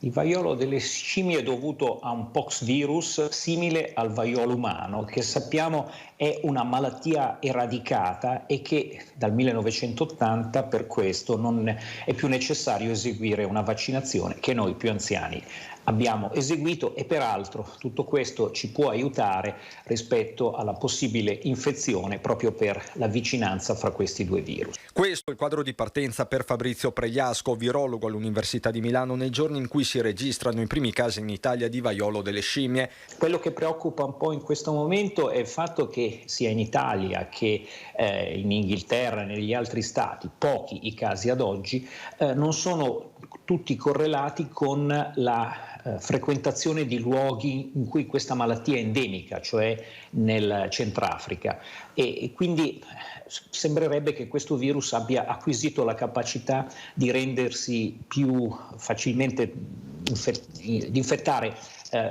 a livello interumano. La malattia è curabile, sottolinea Pregliasco, e per contrarla servono rapporti molto ravvicinati, quelli sessuali sono maggiormente a rischio. È necessario un contatto prolungato attraverso un contatto faccia a faccia per via respiratoria, oppure contaminandosi con le vescicole di questa patologia, perché questo vaiolo assomiglia un po' alla varicella come manifestazione, con manifestazioni più evidenti, con bolle più grosse che poi nell'arco di 2 settimane diventano croste. Virus che comunque può essere tenuto sotto controllo, indispensabile per l'esperto continuare a fare rete recependo la lezione del Covid. Non cadiamo nell'infodemia e nella paura per una patologia conosciuta dove c'è un'autorisoluzione nella stragrandissima maggioranza dei casi, degli antivirali specifici e in prospettiva già un vaccino autorizzato ma non usato. Prima di andare in pubblicità e aprire poi la pagina della politica, vi facciamo vedere 2 immagini, 2 volti di una giornata di sport per quanto riguarda il Veneto e la Marca in particolare. Queste sono le immagini della Marca rossonera che ieri è scesa nelle piazze per festeggiare il 19° scudetto del Milan. Da Treviso in Piazza Duomo, avete visto prima, a Conegliano e poi a Castelfranco la festa è esplosa. Pochi minuti dopo il fischio finale di Sassuolo-Milan, che ha visto i neocampioni d'Italia chiudere il campionato con un secco 3-0. La gioia incontenibile dei tifosi si è riversata sulle strade e nelle piazze.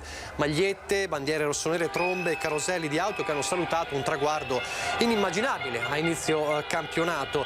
Non sono mancati i cori indirizzati ovviamente ai cugini nerazzurri, naturalmente i tanti applausi per uno degli artefici di questo scudetto, numero 19, l'allenatore Stefano Pioli. A vigilare sui festeggiamenti le volanti della polizia. Alla fine però tutto si è svolto senza problemi. E poi invece è stata una domenica amara per altri tifosi, quelli giallo-blu dell'Imoco, erano in 1500 a Lubiana per la finale di Champions contro il Vakifbank Istanbul. È arrivata la vittoria proprio delle turche per 3-1, vediamo proprio alcune immagini della gara. Sotto 2-0 nei set, l'Imoco ha conquistato il terzo set, ma quello che era già successo, le rimonte che cui avevamo assistito nei playoff scudetto, non è riuscita invece questa volta. Le ragazze di coach Santarelli che hanno perso per 3-1 e quindi devono cedere la Coppa dei Campioni, la Champions League, chiamiamola così, perché ufficialmente si chiama Champions League, la vecchia Coppa dei Campioni. Hanno dovuto cedere proprio la Coppa conquistata l'anno scorso proprio contro Istanbul a Verona, lo ricorderete. Hanno dovuto cedere alle avversarie, le uniche avversario in grado davvero di battere, di impensierire l'Imoco Conegliano, che quindi torna a casa con, diciamo, il podio di questa avventura. È stata anche l'ultima gara di Paola Egonu con la maglia giallo-blu, andrà proprio a Istanbul dalla prossima stagione. Dicevamo un po' di delusione, un po' di amarezza ovviamente da parte dei tifosi, che però questa sera alle 18:30 si ritroveranno in piazza Cima Conegliano proprio per salutare le loro beniamine e comunque per ringraziarle per una stagione davvero strepitosa che, lo ricordiamo, ha portato nella bacheca già ricca di Conegliano la Coppa Italia, la Supercoppa e poi ovviamente lo scudetto. Adesso il meteo, vediamo un po' delle previsioni meteo delle prossime ore, la pubblicità e poi rientriamo in diretta per il dibattito politico. A fra poco.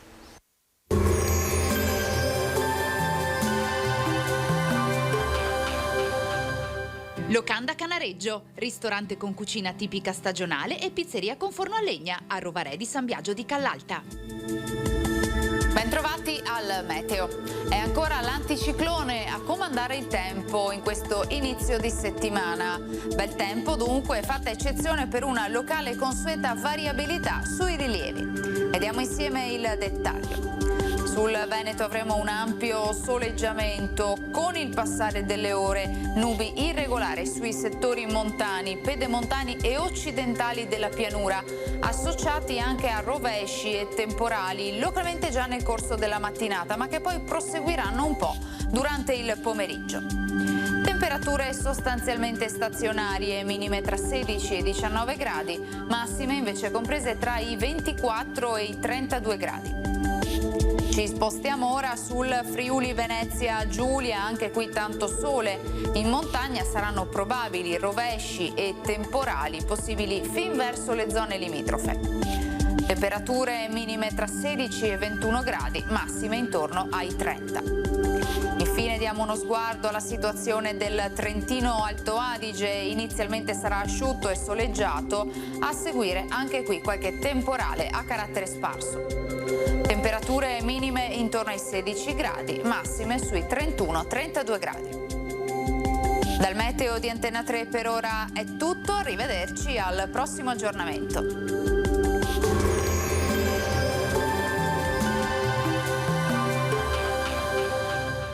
Locanda Canareggio, ristorante con cucina tipica stagionale e pizzeria con forno a legna a Rovarè di San Biagio di Callalta.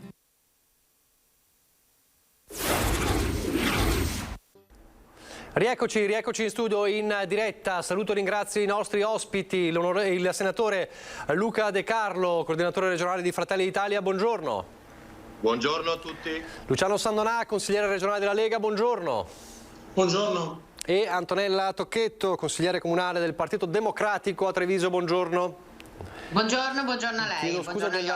Grazie, chiedo innanzitutto scusa per il leggero ritardo, ma non so se avete visto, abbiamo fatto vedere anche un po' di immagini, per non parlare sempre solo purtroppo di cose negative o di cronaca, anche un po' di immagini della festa del popolo rosso-nero, insomma, per lo scudetto del Milan. Non so se sono immagini che vi hanno procurato qualche disturbo, non so. Sondiamo subito. De Carlo, mi pare che lei sia juventino, no? No, è milanista. No, ho un sacco di difetti, ma sono interista, quindi... Ecco, quindi ancora peggio.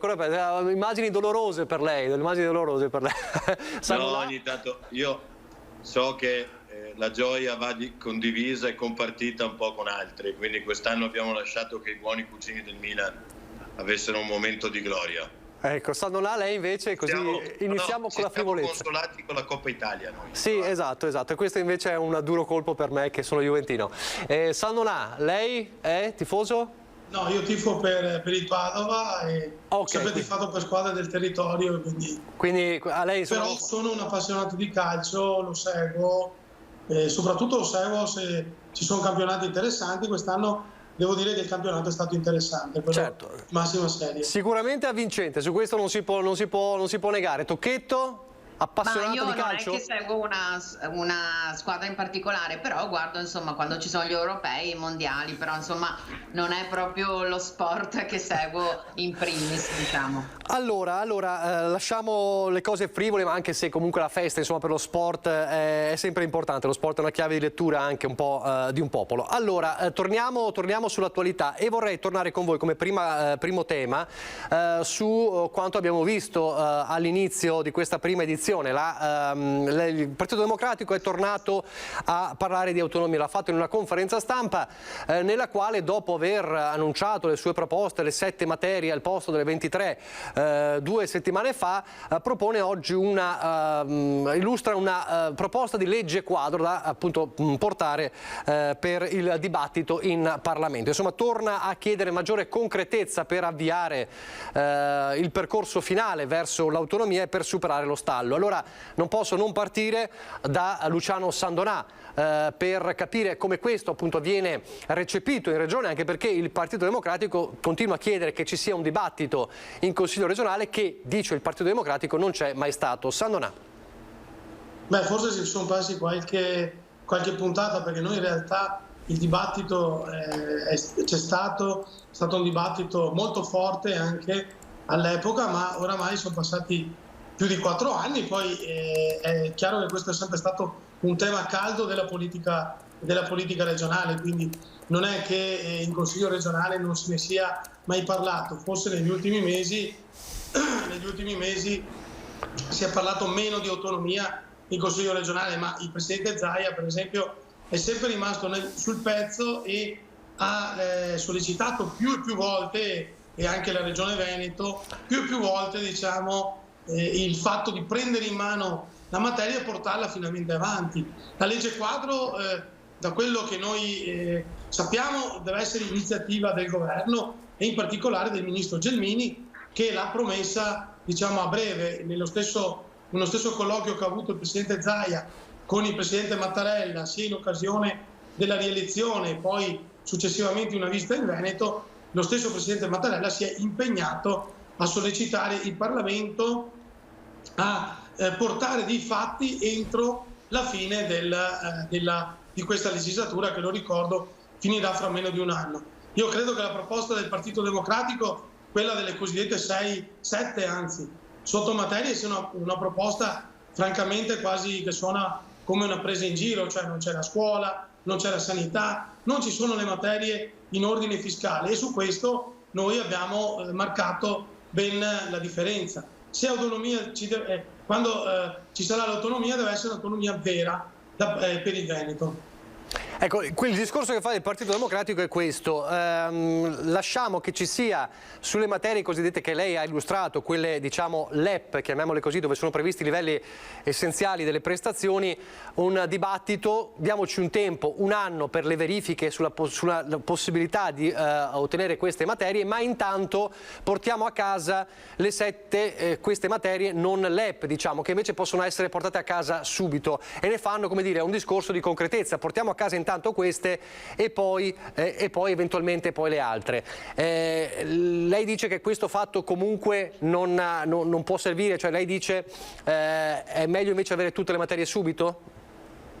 Chiaro che ci potrebbe essere anche un dibattito che va in maniera progressiva verso un aumento delle competenze e delle materie, ma se noi accettiamo una proposta di questo genere, che è una proposta francamente che non definirei neanche riduttiva, ma definirei una sottoproposta, perché ci sono materie alle quali, diciamo, che non sono il fulcro di quella che è stata la proposta portata dalla Regione Veneto al governo ancora 4 anni e mezzo fa, e che è uscita, diciamo, dalle urne della maggioranza, della grandissima maggioranza dei cittadini veneti che l'hanno votato. Poi di positivo c'è che comunque anche questa è una proposta che comunque smuove il dibattito attorno al tema dell'autonomia, che è un tema centrale per la regione.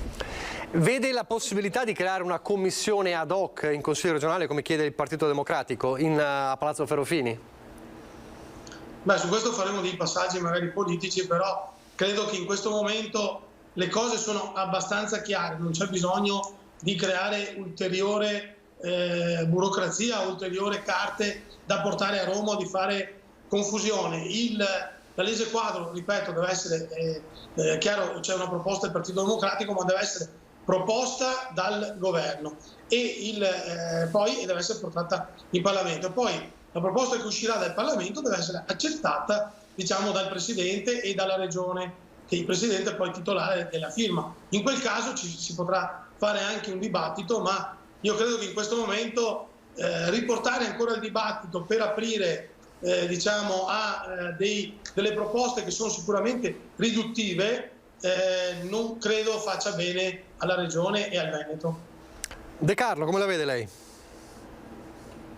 Ma io sinceramente credo che da qui alla fine di questa legislatura di posizionamenti come quello del Partito Democratico ne vedremo parecchi. È evidente che da un partito che è oggi al governo assieme tra l'altro alla Lega, quindi al partito di Sandonà ma anche di tanti altri veneti, ci si aspetterebbe magari un'iniziativa governativa, come giustamente cita Sandonà, anziché presentazioni di progetto di legge che probabilmente hanno molto più significato in un posizionamento politico e quindi nel dire, o tattico soprattutto, nel dire la Lega oggi sono 4 anni e mezzo che quella legge non vede la luce, quindi noi sorpassiamo la Lega su un tema come quello dell'autonomia perché pensiamo di metterla in difficoltà. Io credo che la questione sia molto più legata a questo, insomma, ma lo si vede un po' in tutti i partiti di governo oggi, cioè oggi c'è un Movimento 5 Stelle che vota l'invio di armi e poi scende in piazza per dire che è contro l'invio di armi. Tra l'altro c'è il Ministro degli Esteri che tratta dell'invio di armi, con un paradosso tutto interno, però ci sta perché ovviamente a pochi mesi dalle elezioni è evidente che chiunque dopo aver governato, secondo noi male, assieme per tanti anni, adesso deve trovare un motivo per cui avere i propri elettori che votano per loro e non per un altro, cioè per non parere uguali o simili agli altri componenti del governo, ognuno deve caratterizzarsi per qualche questione in particolare. Quindi tornano di moda discorsi quali l'autonomia e altri che magari fanno più presa sui cittadini. In realtà purtroppo temo che prima della fine di questa legislatura non saranno poi molte le occasioni per discutere nemmeno in Parlamento di autonomia. Chiaro, sono susseguiti 3 governi, nell'ultimo governo tra l'altro non era nemmeno una delle condizioni poste per entrare al governo da parte di nessun partito, quella dell'autonomia, e quindi temo che se non ci sarà una forte presa di posizione governativa, che poi come in tantissimi casi ricorra alla fiducia per far passare un tema delicato come questo, ma che prevederebbe una maggioranza coesa e non una maggioranza assolutamente macedonia come quella che viviamo adesso, io dico che sarà un po' difficile vedere la luce una legge che preveda maggiori forme di autonomia come quella che i veneti hanno votato qualche anno fa ormai. Tocchetto, insomma, De Carlo e Sandonà dicono una manovra, come hanno detto anche all'indomani di quella conferenza stampa in cui si parlava delle 7 e non delle 23 materie, una manovra più politica che sostanziale. Secondo lei? Ma un po' gli interventi di oggi mi fanno un po' sorridere perché sono 1675 giorni di attesa da questa benedetta autonomia. Se proprio il Partito Democratico, che non è la Lega che ha promosso il referendum, seppure il Partito Democratico ha dato libertà di coscienza e quindi anche i nostri elettori e gli iscritti sono andati a votare per il referendum dell'autonomia, ma se a 1675 giorni, con un governo anche dove la Lega comunque è sempre stata presente, sia oggi che nei governi precedenti, non si è fatto nulla. Io credo che dovrebbero ringraziare il Partito Democratico che si sta muovendo, perché il sottosegretario Martella all'epoca, insieme a Variati e a Pierpaolo Baretta, che adesso è assessore alle finanze a Napoli, hanno, come dire, cercato di iniziare un dialogo, non portando le passerelle, perché il buon Salvini è venuto qua un sacco di volte ma non ha portato a casa niente, ma ha cercato di concretizzare qualcosa. Poi i governi sono cambiati, ricordo anche che lo stesso ministro Boccia, ex ministro Boccia, era venuto qui a discutere su una probabile legge quadro, ma poi il governo è caduto, diciamo così, c'è stato un rimpasto di governo. Ora siamo certamente quasi a fine legislatura, mancano pochi mesi, più o meno un anno se si voterà a giugno, ma non si è portato a casa nulla di concreto. Quindi se il Partito Democratico pone 7 materie, perché lo sappiamo bene che chiedere il cielo non si porta a niente, ma se si chiede qualcosa un po' più di specifico è più facile portarlo a casa, come un po' ha fatto Bonaccini in Emilia Romagna. Per cui se il Partito Democratico individua alcune materie disponibili al confronto, ecco perché invito, come dire, i rappresentanti della regione ad aprire un tavolo in tal senso, come chiede il capogruppo Possamai. Se il Partito Democratico individua alcune materie come la politica sul lavoro, l'istruzione professionale, il sostegno alle imprese nell'ambito di un mercato internazionale sempre più difficile, la rigenerazione urbana, non mi pare che abbia solo voglia di fare politica, ma ha voglia concretamente di portare a casa un po' alcune voci sulle quali iniziare a parlare seriamente di autonomia, non solo chiacchierare, fare le passerelle. Tra l'altro, siccome siamo in campagna elettorale per le amministrative e poi appena finito le amministrative inizieranno quelle politiche e amministrative 2023, di passerelle da oggi 23 maggio a più o meno 30 maggio 2023 ne vedremo tante. Ecco, noi del Partito Democratico vogliamo invece qualche fatto concreto, e se entro la fine dell'anno riusciamo ad avere una legge quadro che viene votata in Parlamento, ben venga, almeno avremo chiarezza su alcune materie. Poi tempo ci sarà assolutamente per ampliare questa, diciamo così, richiesta di autonomia che viene dai territori e che proprio il Partito Democratico riconosce, ed è per questo che si è attivato, grazie anche alla efficientissima segreteria del segretario regionale Martella e ovviamente al nostro capogruppo. Sandonà.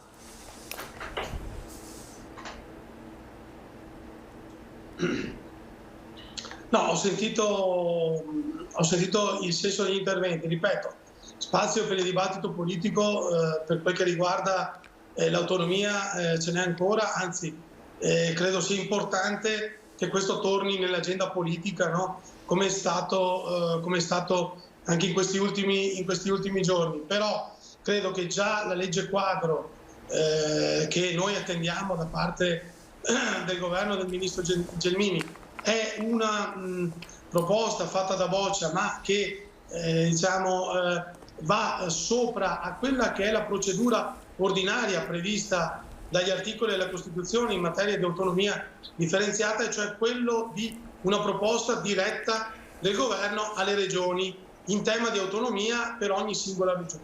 Il Veneto a suo tempo ha presentato una proposta che prevedeva tutte le 23 le materie e anche una proposta molto dettagliata dal punto di vista fiscale, e su questa noi vogliamo ragionare e vogliamo andare avanti, perché ripeto, già la legge quadro è un di più rispetto alla proposta del Veneto, ed è fatta per assicurare a quelle regioni che non hanno i livelli essenziali garantiti delle prestazioni di accedere ai livelli minimi di prestazioni. Il Veneto su questo ha ancora pazienza, però poi, ripeto, c'è una proposta ben precisa che poi fra l'altro è stata votata da oltre 2 milioni e 300 mila veneti.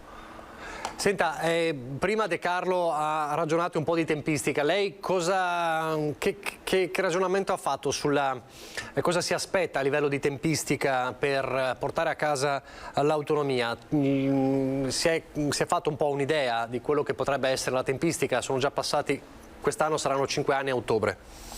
Sì, per quel che riguarda la tempistica è difficile, sembra strano dirlo adesso, ma io sono abbastanza ottimista visto appunto anche quello che è stato, dei passaggi che sono stati fatti ulteriormente a Roma in sede di Ministero per le Autonomie con la Gelmini, quindi la legge dovrebbe essere pronta, ripeto, a breve, e poi insomma si dovrebbe andare avanti. Credo che entro la fine della legislatura avremo delle novità interessanti e lo speriamo presto. Tecnicamente spieghiamolo magari ai telespettatori, poi i passaggi quali sono? Beh, se c'è la legge quadro deve essere votata dal Parlamento, poi ci sarà una proposta differenziata regione per regione che il governo farà alla regione e sulla quale poi ci sarà una trattativa, diciamo, con il Presidente della Regione per vedere se questo va incontro alle richieste fatte da ogni singola regione. Noi, ripeto, abbiamo presentato una proposta molto specifica già all'epoca, che è uscita dopo 15 giorni dal Consiglio regionale del Veneto. Ripeto, dal punto di vista politico siamo pronti a valutare e a discutere ancora di questo. Basta che arrivi qualcosa di concreto, perché finora, nonostante le ripetute sollecitazioni anche ufficiali da parte della Regione Veneto, da parte del governatore Zaia, che è andato tantissime volte a Roma a discutere di questo con i vari governi, di concreto non abbiamo visto nulla, e quindi speriamo che nei prossimi mesi, con l'approvazione della legge quadro, si arrivi a una proposta concreta per il Veneto. Cosa sta bloccando l'autonomia secondo lei? Ma senza girarci tanto attorno, ci sono anche delle forze politiche che finora hanno dimostrato hanno dimostrato una forza nell'andare indietro, perché noi abbiamo ricordato che l'autonomia è l'avvicinamento del territorio, del governo del territorio alla gente. Abbiamo ricordato che spostare le competenze da Roma al Veneto, alle province e ai comuni, quindi delegandole ulteriormente ai territori, significa avvicinarle ai cittadini, lasciando una quota delle nostre risorse ingenti. Ricordo che versiamo più di 15 miliardi di euro come Veneto, lasciamo, diciamo, agli altri territori dello Stato un avanzo fiscale molto importante e molto significativo, che potrebbe essere reinvestito qui nel Veneto. Ricordo che fare questo significa andare verso gli stati più moderni del mondo, la Germania, gli Stati Uniti. Gli stati federalisti sono gli stati che hanno 3 marce in più. Questo evidentemente da certi esponenti del governo, abbiamo visto quello che dicevano i 5 Stelle e molti esponenti purtroppo anche del PD a livello centrale, qualcosa anche in Fratelli d'Italia, ci sono messi un po' di traverso rispetto alle proposte del Veneto, che poi potevano essere delle proposte prese a modello anche per le altre regioni del nostro paese. Si parla appunto nella Costituzione di autonomia differenziata. Chi può assumersi più autonomia la chiede e la esercita, e gli altri territori man mano si mettono al passo. Ecco, questa è una prospettiva interessante per il futuro, per modernizzare finalmente questo paese. Tocchetto, dice Sandonà, insomma, forze politiche che hanno ostacolato in questi anni il successo della proposta.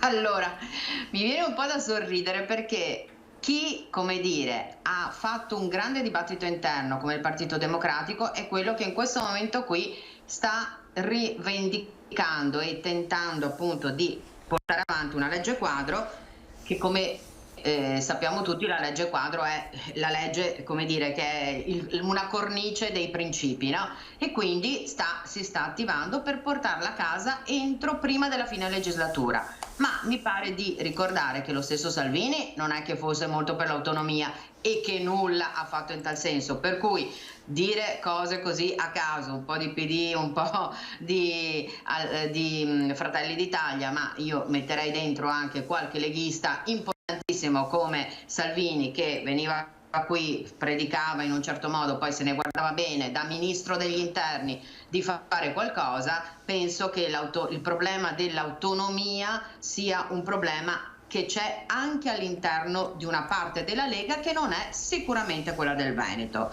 Detto questo, io in parte concordo con quello che ha detto, che ha spinto finora, con quello che ha detto Sandonà.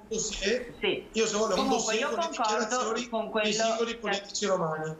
Io concordo con quello che ha detto Sandonà sul fatto che ci sono grossi paesi che lavorano, grosse nazioni che lavorano appunto come l'Austria, che hanno questa autonomia federalista, però io vorrei anche ricordare che se nella nostra Costituzione il principio federalista c'è, ed è perché i nostri padri costituenti, ma anche con le riforme del 2001 poi diciamo così ha aumentato questa possibilità con la riforma anche del 2005 mi pare, della riforma costituzionale sull'autonomia, però se dobbiamo proprio ridisegnare il nostro Stato bisognerebbe anche radicalmente ridisegnare la nostra Costituzione, e non credo che il senso dell'intervento dell'autonomia vada in questo senso, però che ci siano alcune materie sulle quali, ripeto, noi stessi le abbiamo lanciate, ma di queste 7 nulla vieta che se ne aggiungano altre che vengano modificate, purché ci sia un dibattito velocemente, proprio lo metterei in agenda già, che ne so, lunedì prossimo, lunedì 30,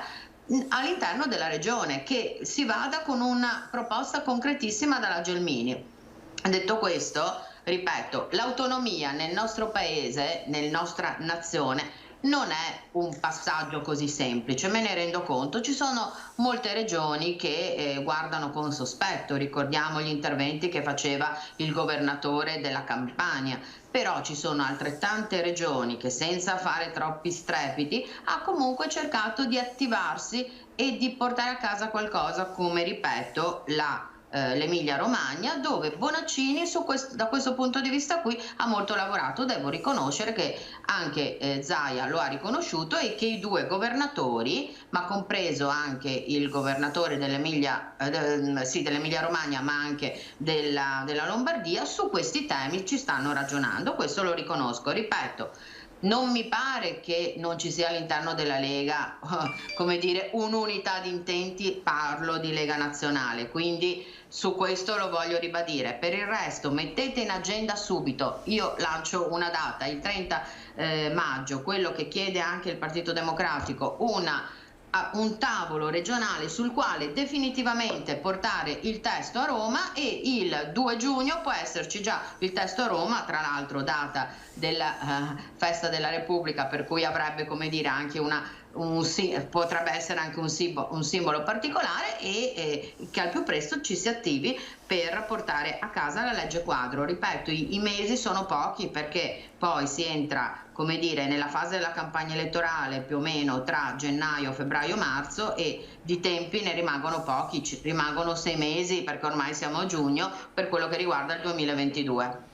Allora vediamo, poi voglio sentire se Sandonà raccoglie l'appello di Tocchetto. Prima però, De Carlo, chi ha bloccato il percorso dell'autonomia? Troppe materie? C'è qualche partito che ha tirato il freno a mano? Si individua sempre un po' il Movimento 5 Stelle, ma Sandonà ha tirato in ballo anche PD e anche una parte di Fratelli d'Italia. Beh, insomma, ringrazio Sandonà per la considerazione, cioè, se pensa che il partito che in Parlamento rappresenta il 4,5% dei deputati, stando da solo sostanzialmente all'opposizione, possa bloccare, anche volendo e non lo vuole, una legge come quella che dà maggiori forme di autonomia, che poi ogni tanto dimentichiamo il quesito e rischiamo poi di far credere che in quel quesito ci sia dentro di tutto e di più, quando non è così. Abbiamo votato, io tra l'altro ricordo sempre a tutti, perché ormai questa che devo difendermi dalla questione dell'autonomia rispetto a quello che dice il mio partito è diventato un leitmotiv che viene fuori sempre vicino a qualche campagna elettorale. Se non votate Fratelli d'Italia, perché Fratelli d'Italia è contro l'autonomia, cosa che mi fa è il partito centralista, no? Si dice cosa che mi fa palesemente sorridere, perché nel mio comune, Calalzi di Cadore, che ho l'onore e l'onere di amministrare da 13 anni, il referendum, la percentuale di sì favorevoli al referendum 5 anni fa fu la più alta della provincia di Belluno.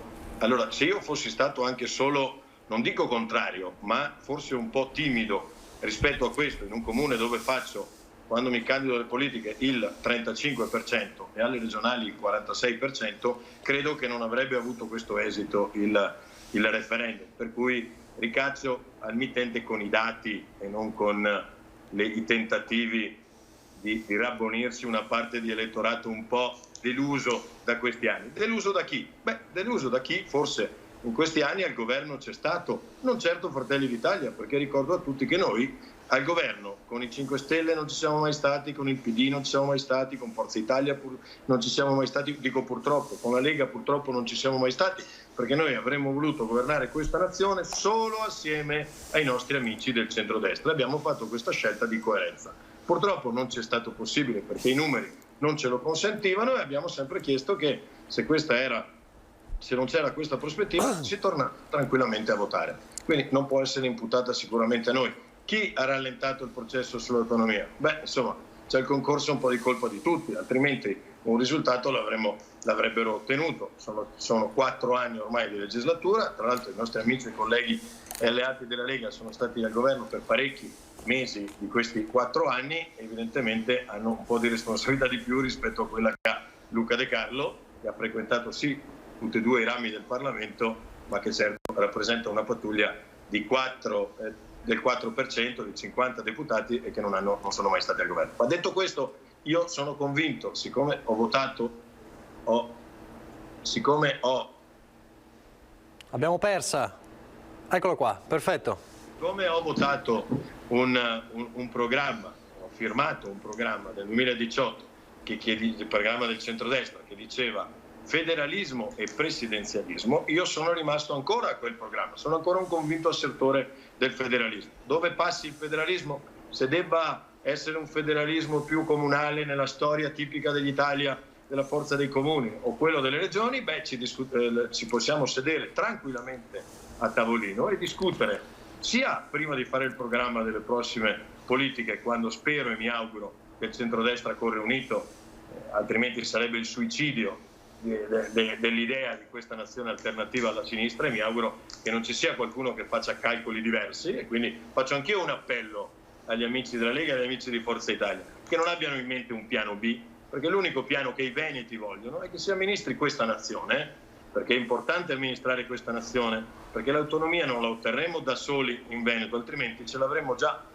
La otterremo solo quando ci sarà un governo coeso di centrodestra che rappresenta il volere dei veneti, ma anche la maggior parte dei cittadini di questa nazione. E quindi proviamoci pure, approfondiamo tranquillamente quel programma che avevamo scritto nel 2018, presentiamolo agli italiani, non solo ai veneti, ma soprattutto ai veneti, perché noi in Veneto poi ci presentiamo anche alle elezioni, e spieghiamo loro come intendiamo raggiungere 1, 2, 10, 123 materie. Ecco, io credo che questo sia molto più onesto che uscire con degli slogan o delle leggi quadro a 6 mesi alla scadenza naturale, che io auguro sia non giugno, perché non siamo... L'abbiamo perso di nuovo, però il senso l'avevamo capito, vediamo se riusciamo a ripristinarlo. Sandona, lei è destinatario di ben due appelli. Allora, il primo è quello di Antonella Tocchetto, che dice 30 maggio, vediamoci, tavolo in Consiglio regionale, affrontiamo questa proposta e magari poi la portiamo subito a Roma. E poi anche questo appello un po' più ampio, anche di De Carlo, un po' agli amici della Lega, anche in chiave poi delle elezioni politiche future del prossimo anno, a fine legislatura. A cosa si riferiva secondo lei il piano B di Forza Italia e Lega? Non lo so, a quel Forza Lega di cui si parla, non lo so, lo chiederemo. Comunque, tornando sull'autonomia e poi chiudiamo. Cosa dice? Ma dico che il passaggio, quello a cui faceva riferimento a Tocchetto, è un passaggio politico da parte mia, insomma sicuramente c'è interesse, però se è uguale a quella che era stata la proposta iniziale delle cosiddette 7 sottomaterie o comunque insomma quelle materie che elencava adesso la Tocchetto, insomma è una proposta, l'ho già detto prima, riduttiva. Non credo valga la pena di aprire un dibattito su una cosa del genere. Dopo, per discutere e per poter comunque aprire un confronto politico anche in questi giorni, siamo aperti in ogni caso, anche in maniera ufficiale, purché si vada avanti con qualcosa di concreto nell'autonomia, che però sia un qualcosa di serio e non qualcosa di messo là giusto per iniziare. Ecco, questa è la prima cosa. Poi per quello invece che si diceva prima, io ricordo che ho un dossier qui in ufficio, ho un dossier con le dichiarazioni di tutti i politici nazionali che nei mesi, diciamo, in cui il dibattito sull'autonomia era più caldo, quindi primo governo Conte con il ministro Erika Stefani, all'inizio in maniera molto timida e poi in maniera un po' più decisa si sono messi un po' di traverso, perché è chiaro, qui non stiamo parlando dell'autonomia ai comuni, ai territori, stiamo parlando dell'autonomia del Veneto, che può fare da apripista, l'ho ripetuto prima, anche per le altre regioni, anche per gli altri territori, perché poi il Veneto è una cosa abbastanza a sé, abbastanza singolare come territorio. Il Veneto fa anche un po' paura, lascia giù tanti soldi agli altri territori che magari, insomma, sappiamo che così gestendo gli sprechi, la burocrazia, le inefficienze,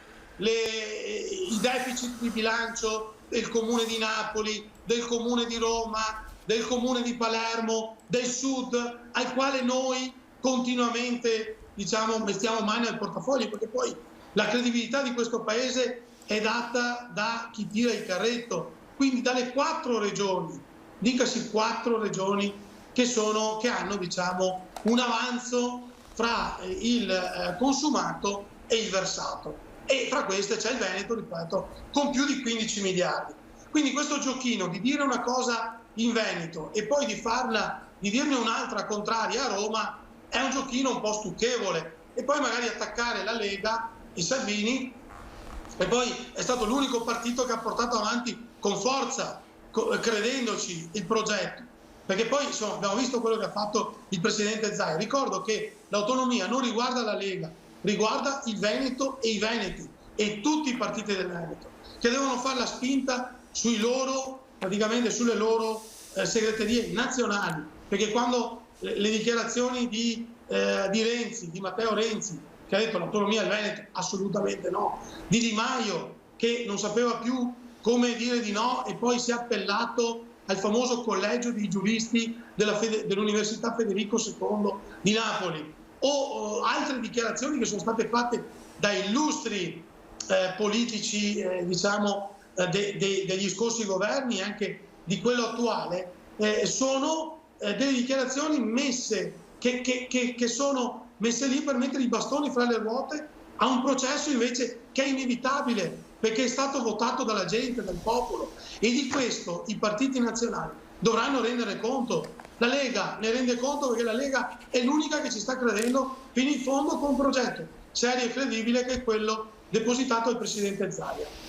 Insomma, lei mi pare di capire che diciamo, conferma che è irricevibile una proposta di trattativa su quelle 7 materie, cioè quello è il numero che non piace, insomma, alla Lega, questo è il concetto. Insomma. Dal punto di vista mio la penso così, ma credo che se questo serve ad aprire il dibattito, possiamo anche aprire il dibattito, però credo che non è una proposta seria e sufficiente per quella che riguarda il Veneto. Noi siamo andati ben al di là con la scuola, con la sanità, con le proposte in materia fiscale. Che sono le famose materie LEP, diciamo, le famose materie LEP con i livelli essenziali di prestazione. Allora, vorrei chiudere, a meno che non abbiate... No, io volevo solo dire una cosa velocemente, che mi pare che anche Luciano Sandonassi è un professionista come me. Noi siamo abituati a fare le mediazioni e nelle mediazioni si entra con una proposta e si esce con un'altra, per cui rilancio il fatto che, come ha fatto Stefano Bonaccini in Emilia Romagna, il tavolo, anche se lui non è d'accordo sulle 7, serve proprio per trovare una soluzione, e quindi rilancio il fatto: sedetevi al più presto e trovate una soluzione per andare unitamente a Roma su una cosa dove il Partito Democratico, ricordo solo che Renzi non fa più parte del Partito Democratico, dove il Partito Democratico delle proposte concrete le sta facendo.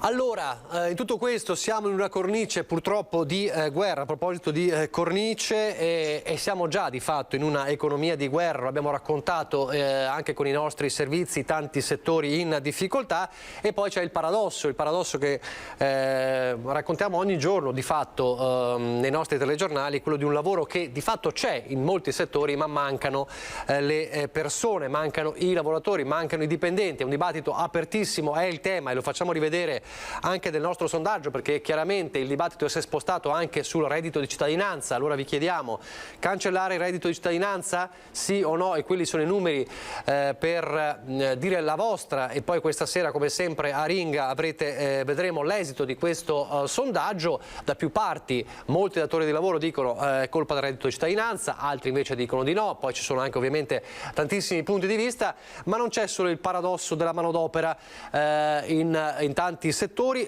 A mancare sono anche gli studenti per molti corsi di formazione con posto assicurato. È uno degli allarmi lanciati in questi giorni da Assindustria. Vorrei vedere il servizio e poi lo commentiamo. È dalla fine dello scorso anno che stiamo promuovendo questa iniziativa e stiamo avendo veramente grande difficoltà nel trovare giovani, e questa rappresenta però un'opportunità veramente interessante, perché abbiamo 15 aziende che sono lì, che stanno aspettando questi giovani per inserirli, quindi con una prospettiva di inserimento vero e proprio. Ci sono 15 aziende della Marca alle prese con i problemi della transizione ecologica che aspettano tecnici per la sostenibilità, ma da mesi non si riesce a partire con il corso, 150 ore in aula, 480 di tirocinio. Non ci sono infatti partecipanti minimi richiesti dalle regole del Fondo Sociale Europeo gestito dalla Regione. È questo uno dei tanti paradossi del momento segnalati da Assindustria Veneto Centro al termine della settimana di studi proprio sulla sostenibilità che si è svolta al Sant'Artemio, con relatori provenienti dal mondo accademico, produttivo e istituzionale. Insomma, non c'è solo la carenza di manodopera, il problema sta a monte. A declinare l'invito sono spesso diplomati e laureati. La motivazione principale che adducono per non investire del loro tempo in un'iniziativa di questo genere è quella in qualche modo di essere già pronti, di sapere già.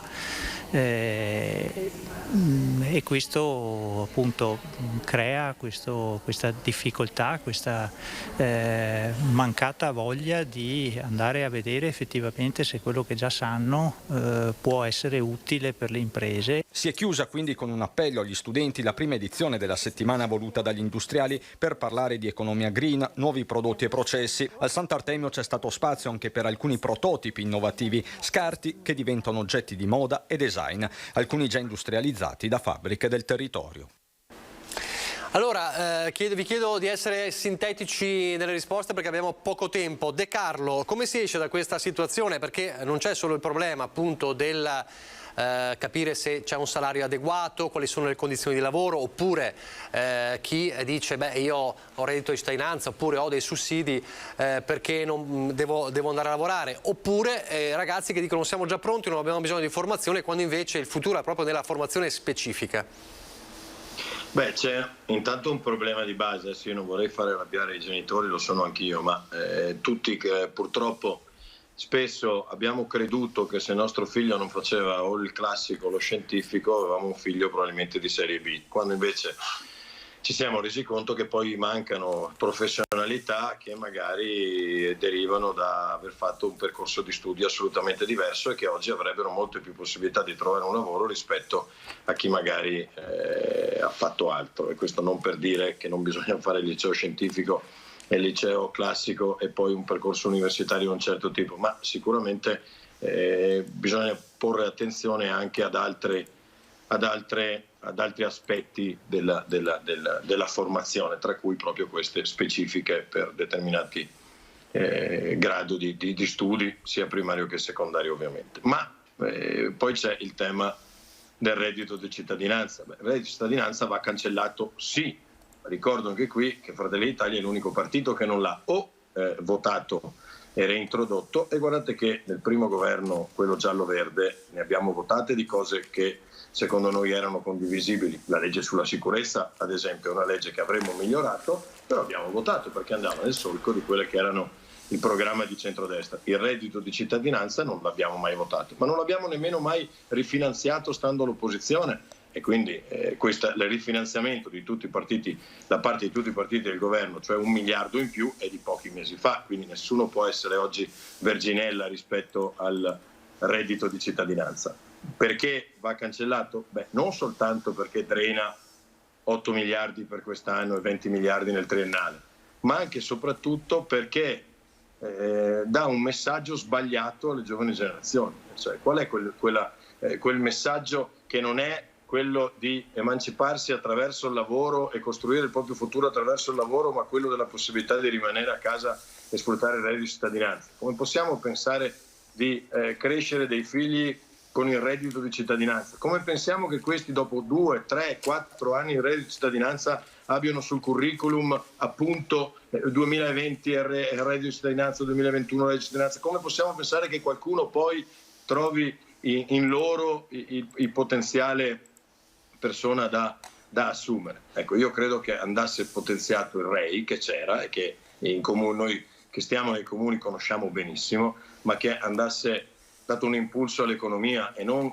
andasse pagato qualcuno per non fare nulla, perché poi ce lo dicono le nostre imprese, ce lo dicono soprattutto le imprese stagionali, sia in montagna che al mare, non c'è gente che viene a lavorare, perché c'è gente che fa un calcolo matematico di chi magari deve fare chilometri per spostarsi e andare al lavoro, che dice ok, guadagno un pelo di meno ma non ho una spesa e quindi rimango tranquillamente a casa. Ciò non toglie però che si debba e si possa fare anche aprire un ragionamento sul fatto se siano equi o meno i compensi che ricevono i giovani, soprattutto quando entrano nel mondo del lavoro. È vero che io ho fatto un periodo apprendista e quindi ho preso poco, però ho imparato un mestiere. Oggi dall'altra parte magari i giovani non sono più disposti a fare quel tipo di sacrifici e magari aspettano quel lavoro per cui hanno studiato. Credo che ci sono state generazioni che hanno fatto di tutto pur di sbarcare il lunario e poi, se hanno trovato alla fine di questo percorso il lavoro per cui hanno studiato, lo hanno preso al volo, ma non sono rimasti a casa con il reddito di cittadinanza magari ad aspettare che qualcuno offrisse loro quel tipo di lavoro. Tocchetto.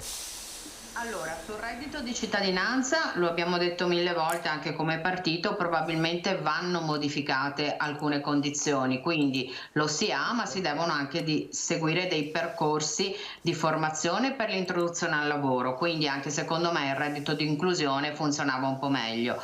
C'è da dire una cosa, cerco di spiegarmi bene perché non voglio essere fraintesa. Ci sono tantissimi bravissimi giovani che si stanno impegnando e hanno voglia di fare, però ce ne sono altrettanti che magari, come dire, un po' i social, un po' pensano che la vita lavorativa sia facile e il guadagno sia facile. I Fedez di turno non aiutano, diciamo così, perché un dato che come dire, è molto significativo. Ieri sul Corriere della Sera c'era scritto che solo il 5% dei candidati giovani ha passato l'esame di magistratura, ma non perché la commissione fosse difficile, ma perché molti di loro non erano in grado di fare un'argomentazione complessa giuridica e c'erano gravi errori di grammatica. Perché faccio questo esempio? Perché quanto è stato detto nel servizio che condivido molto, l'intervistato diceva che a volte manca un po' la voglia, cioè quando si è giovani bisogna essere anche un po', come dire, capire che bisogna anche imparare. Sono d'accordo sul fatto che però i ragazzi non devono assolutamente essere sfruttati e anzi, mentre io quando ho iniziato a fare la pratica professionale per 1 anno e mezzo nessuno mi ha dato niente, sono ben contenta che adesso i ragazzi, anche quando fanno le pratiche professionali negli studi, chiedano subito qualcosa, insomma, certo. Ma devono avere anche l'umiltà un po' di imparare. Quindi, visto che ci sono corsi, c'è come dire una richiesta anche per fare il cameriere, ma bisogna un po' sacrificarsi all'inizio e magari sacrificare anche il sabato e la domenica, però questo può veramente iniziare un percorso lavorativo importante. Pertanto, chiudendo il ragionamento, se il reddito di cittadinanza serve per aiutare, ben venga, quindi dovrebbe essere un po' modificato. Se però io penso di vivere tutta la vita con il reddito di cittadinanza, questo non può andare bene. C'è bisogno di manodopera, però ci sono anche molti più corsi rispetto a tanti anni fa. I ragazzi li sfruttino perché quello può essere un viatico anche per poi veramente crearsi un percorso lavorativo importante. E come dico, non guardiamo negativamente anche la possibilità di girare all'estero proprio per le industrie e per ritornare nel proprio territorio con un bagaglio importante. L'estero non deve essere solo fuga di cervelli, ma deve essere anche esperienze lavorative che mi consentono di tornare nel proprio territorio e fare anche magari molto bene il cameriere. E Sandonà, le chiedo proprio 2 minuti di numero. Guardi, sarò velocissimo. I temi toccati sono tanti, dal convegno di Assindustria. Io comincio da reddito di cittadinanza. Noi eravamo contrari al rifinanziamento per l'anno in corso nella finanziaria, poi sono passati ancora una volta queste risorse, ma siamo contrari perché strutturalmente il reddito di cittadinanza non funziona e non va bene per tutta una serie di motivi che insomma sono stati toccati anche negli interventi precedenti, perché se diventa uno strumento, poi c'erano i navigator, il reinserimento nel lavoro, tutti esperimenti che sono naufragati, poi anche i dati territoriali sono impietosi, cioè quando abbiamo lo stesso numero di persone che usufruiscono del reddito di cittadinanza in provincia di Napoli assieme a tutti quelli del nord Italia, capiamo che questo c'è qualcosa che non va e magari c'è gente che percepisce il reddito di cittadinanza e poi lavora in nero. Però i motivi, e quindi eravamo contrari al rifinanziamento, siamo contrari al portare avanti ancora il reddito di cittadinanza, però il motivo dei problemi nel mercato del lavoro è un po' più ampio, è un motivo strutturale, parte da alcuni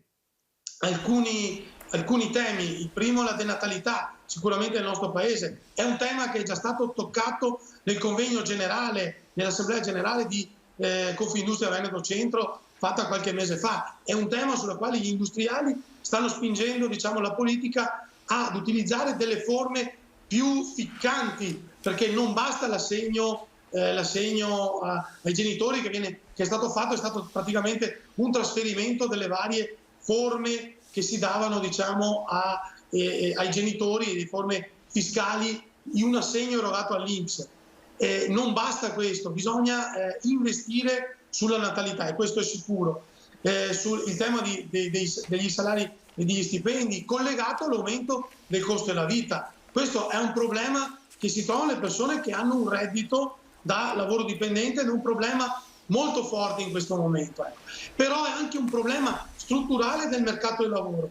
Negli Stati Uniti, e chiudo, negli Stati Uniti che anticipano le tendenze poi in Europa di qualche anno, i lavoratori in certi determinati settori, prendiamo McDonald's per fare un esempio, o i supermercati, non si trovano già da alcuni anni. Basta andare a vedere i cartelli che sono affissi fuori dai supermercati. Quindi è una tendenza generale del mercato del lavoro su cui bisognerà riflettere e fare una riflessione, un ripensamento profondo, altrimenti rischiamo veramente di andare in recessione, ma perché le aziende di un certo tipo e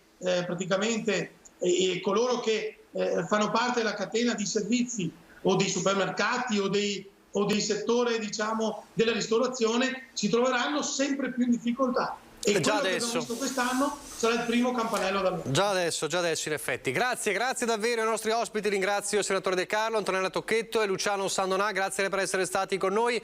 Abbiamo un altro break pubblicitario prima dei saluti, arrivederci. Rieccoci in diretta, non ci sono ulteriori aggiornamenti di cronaca, allora prima di salutarvi vi ricordo questa sera alle 21:15 l'appuntamento con Ring, come ogni lunedì sera, il talk show condotto da Ferdinando Avarino, il nostro vice direttore. Vi faccio rivedere allora anche il sondaggio lanciato proprio in questa prima edizione che continuerà anche nei prossimi telegiornali, avrà l'esito proprio a Ring. Cancellare il reddito di cittadinanza, se per voi la risposta è sì, 0422 162 6691, se per voi invece no, non va cancellato, 0422 162 6690. Potete continuare a chiamare anche nel corso della giornata per dire la vostra.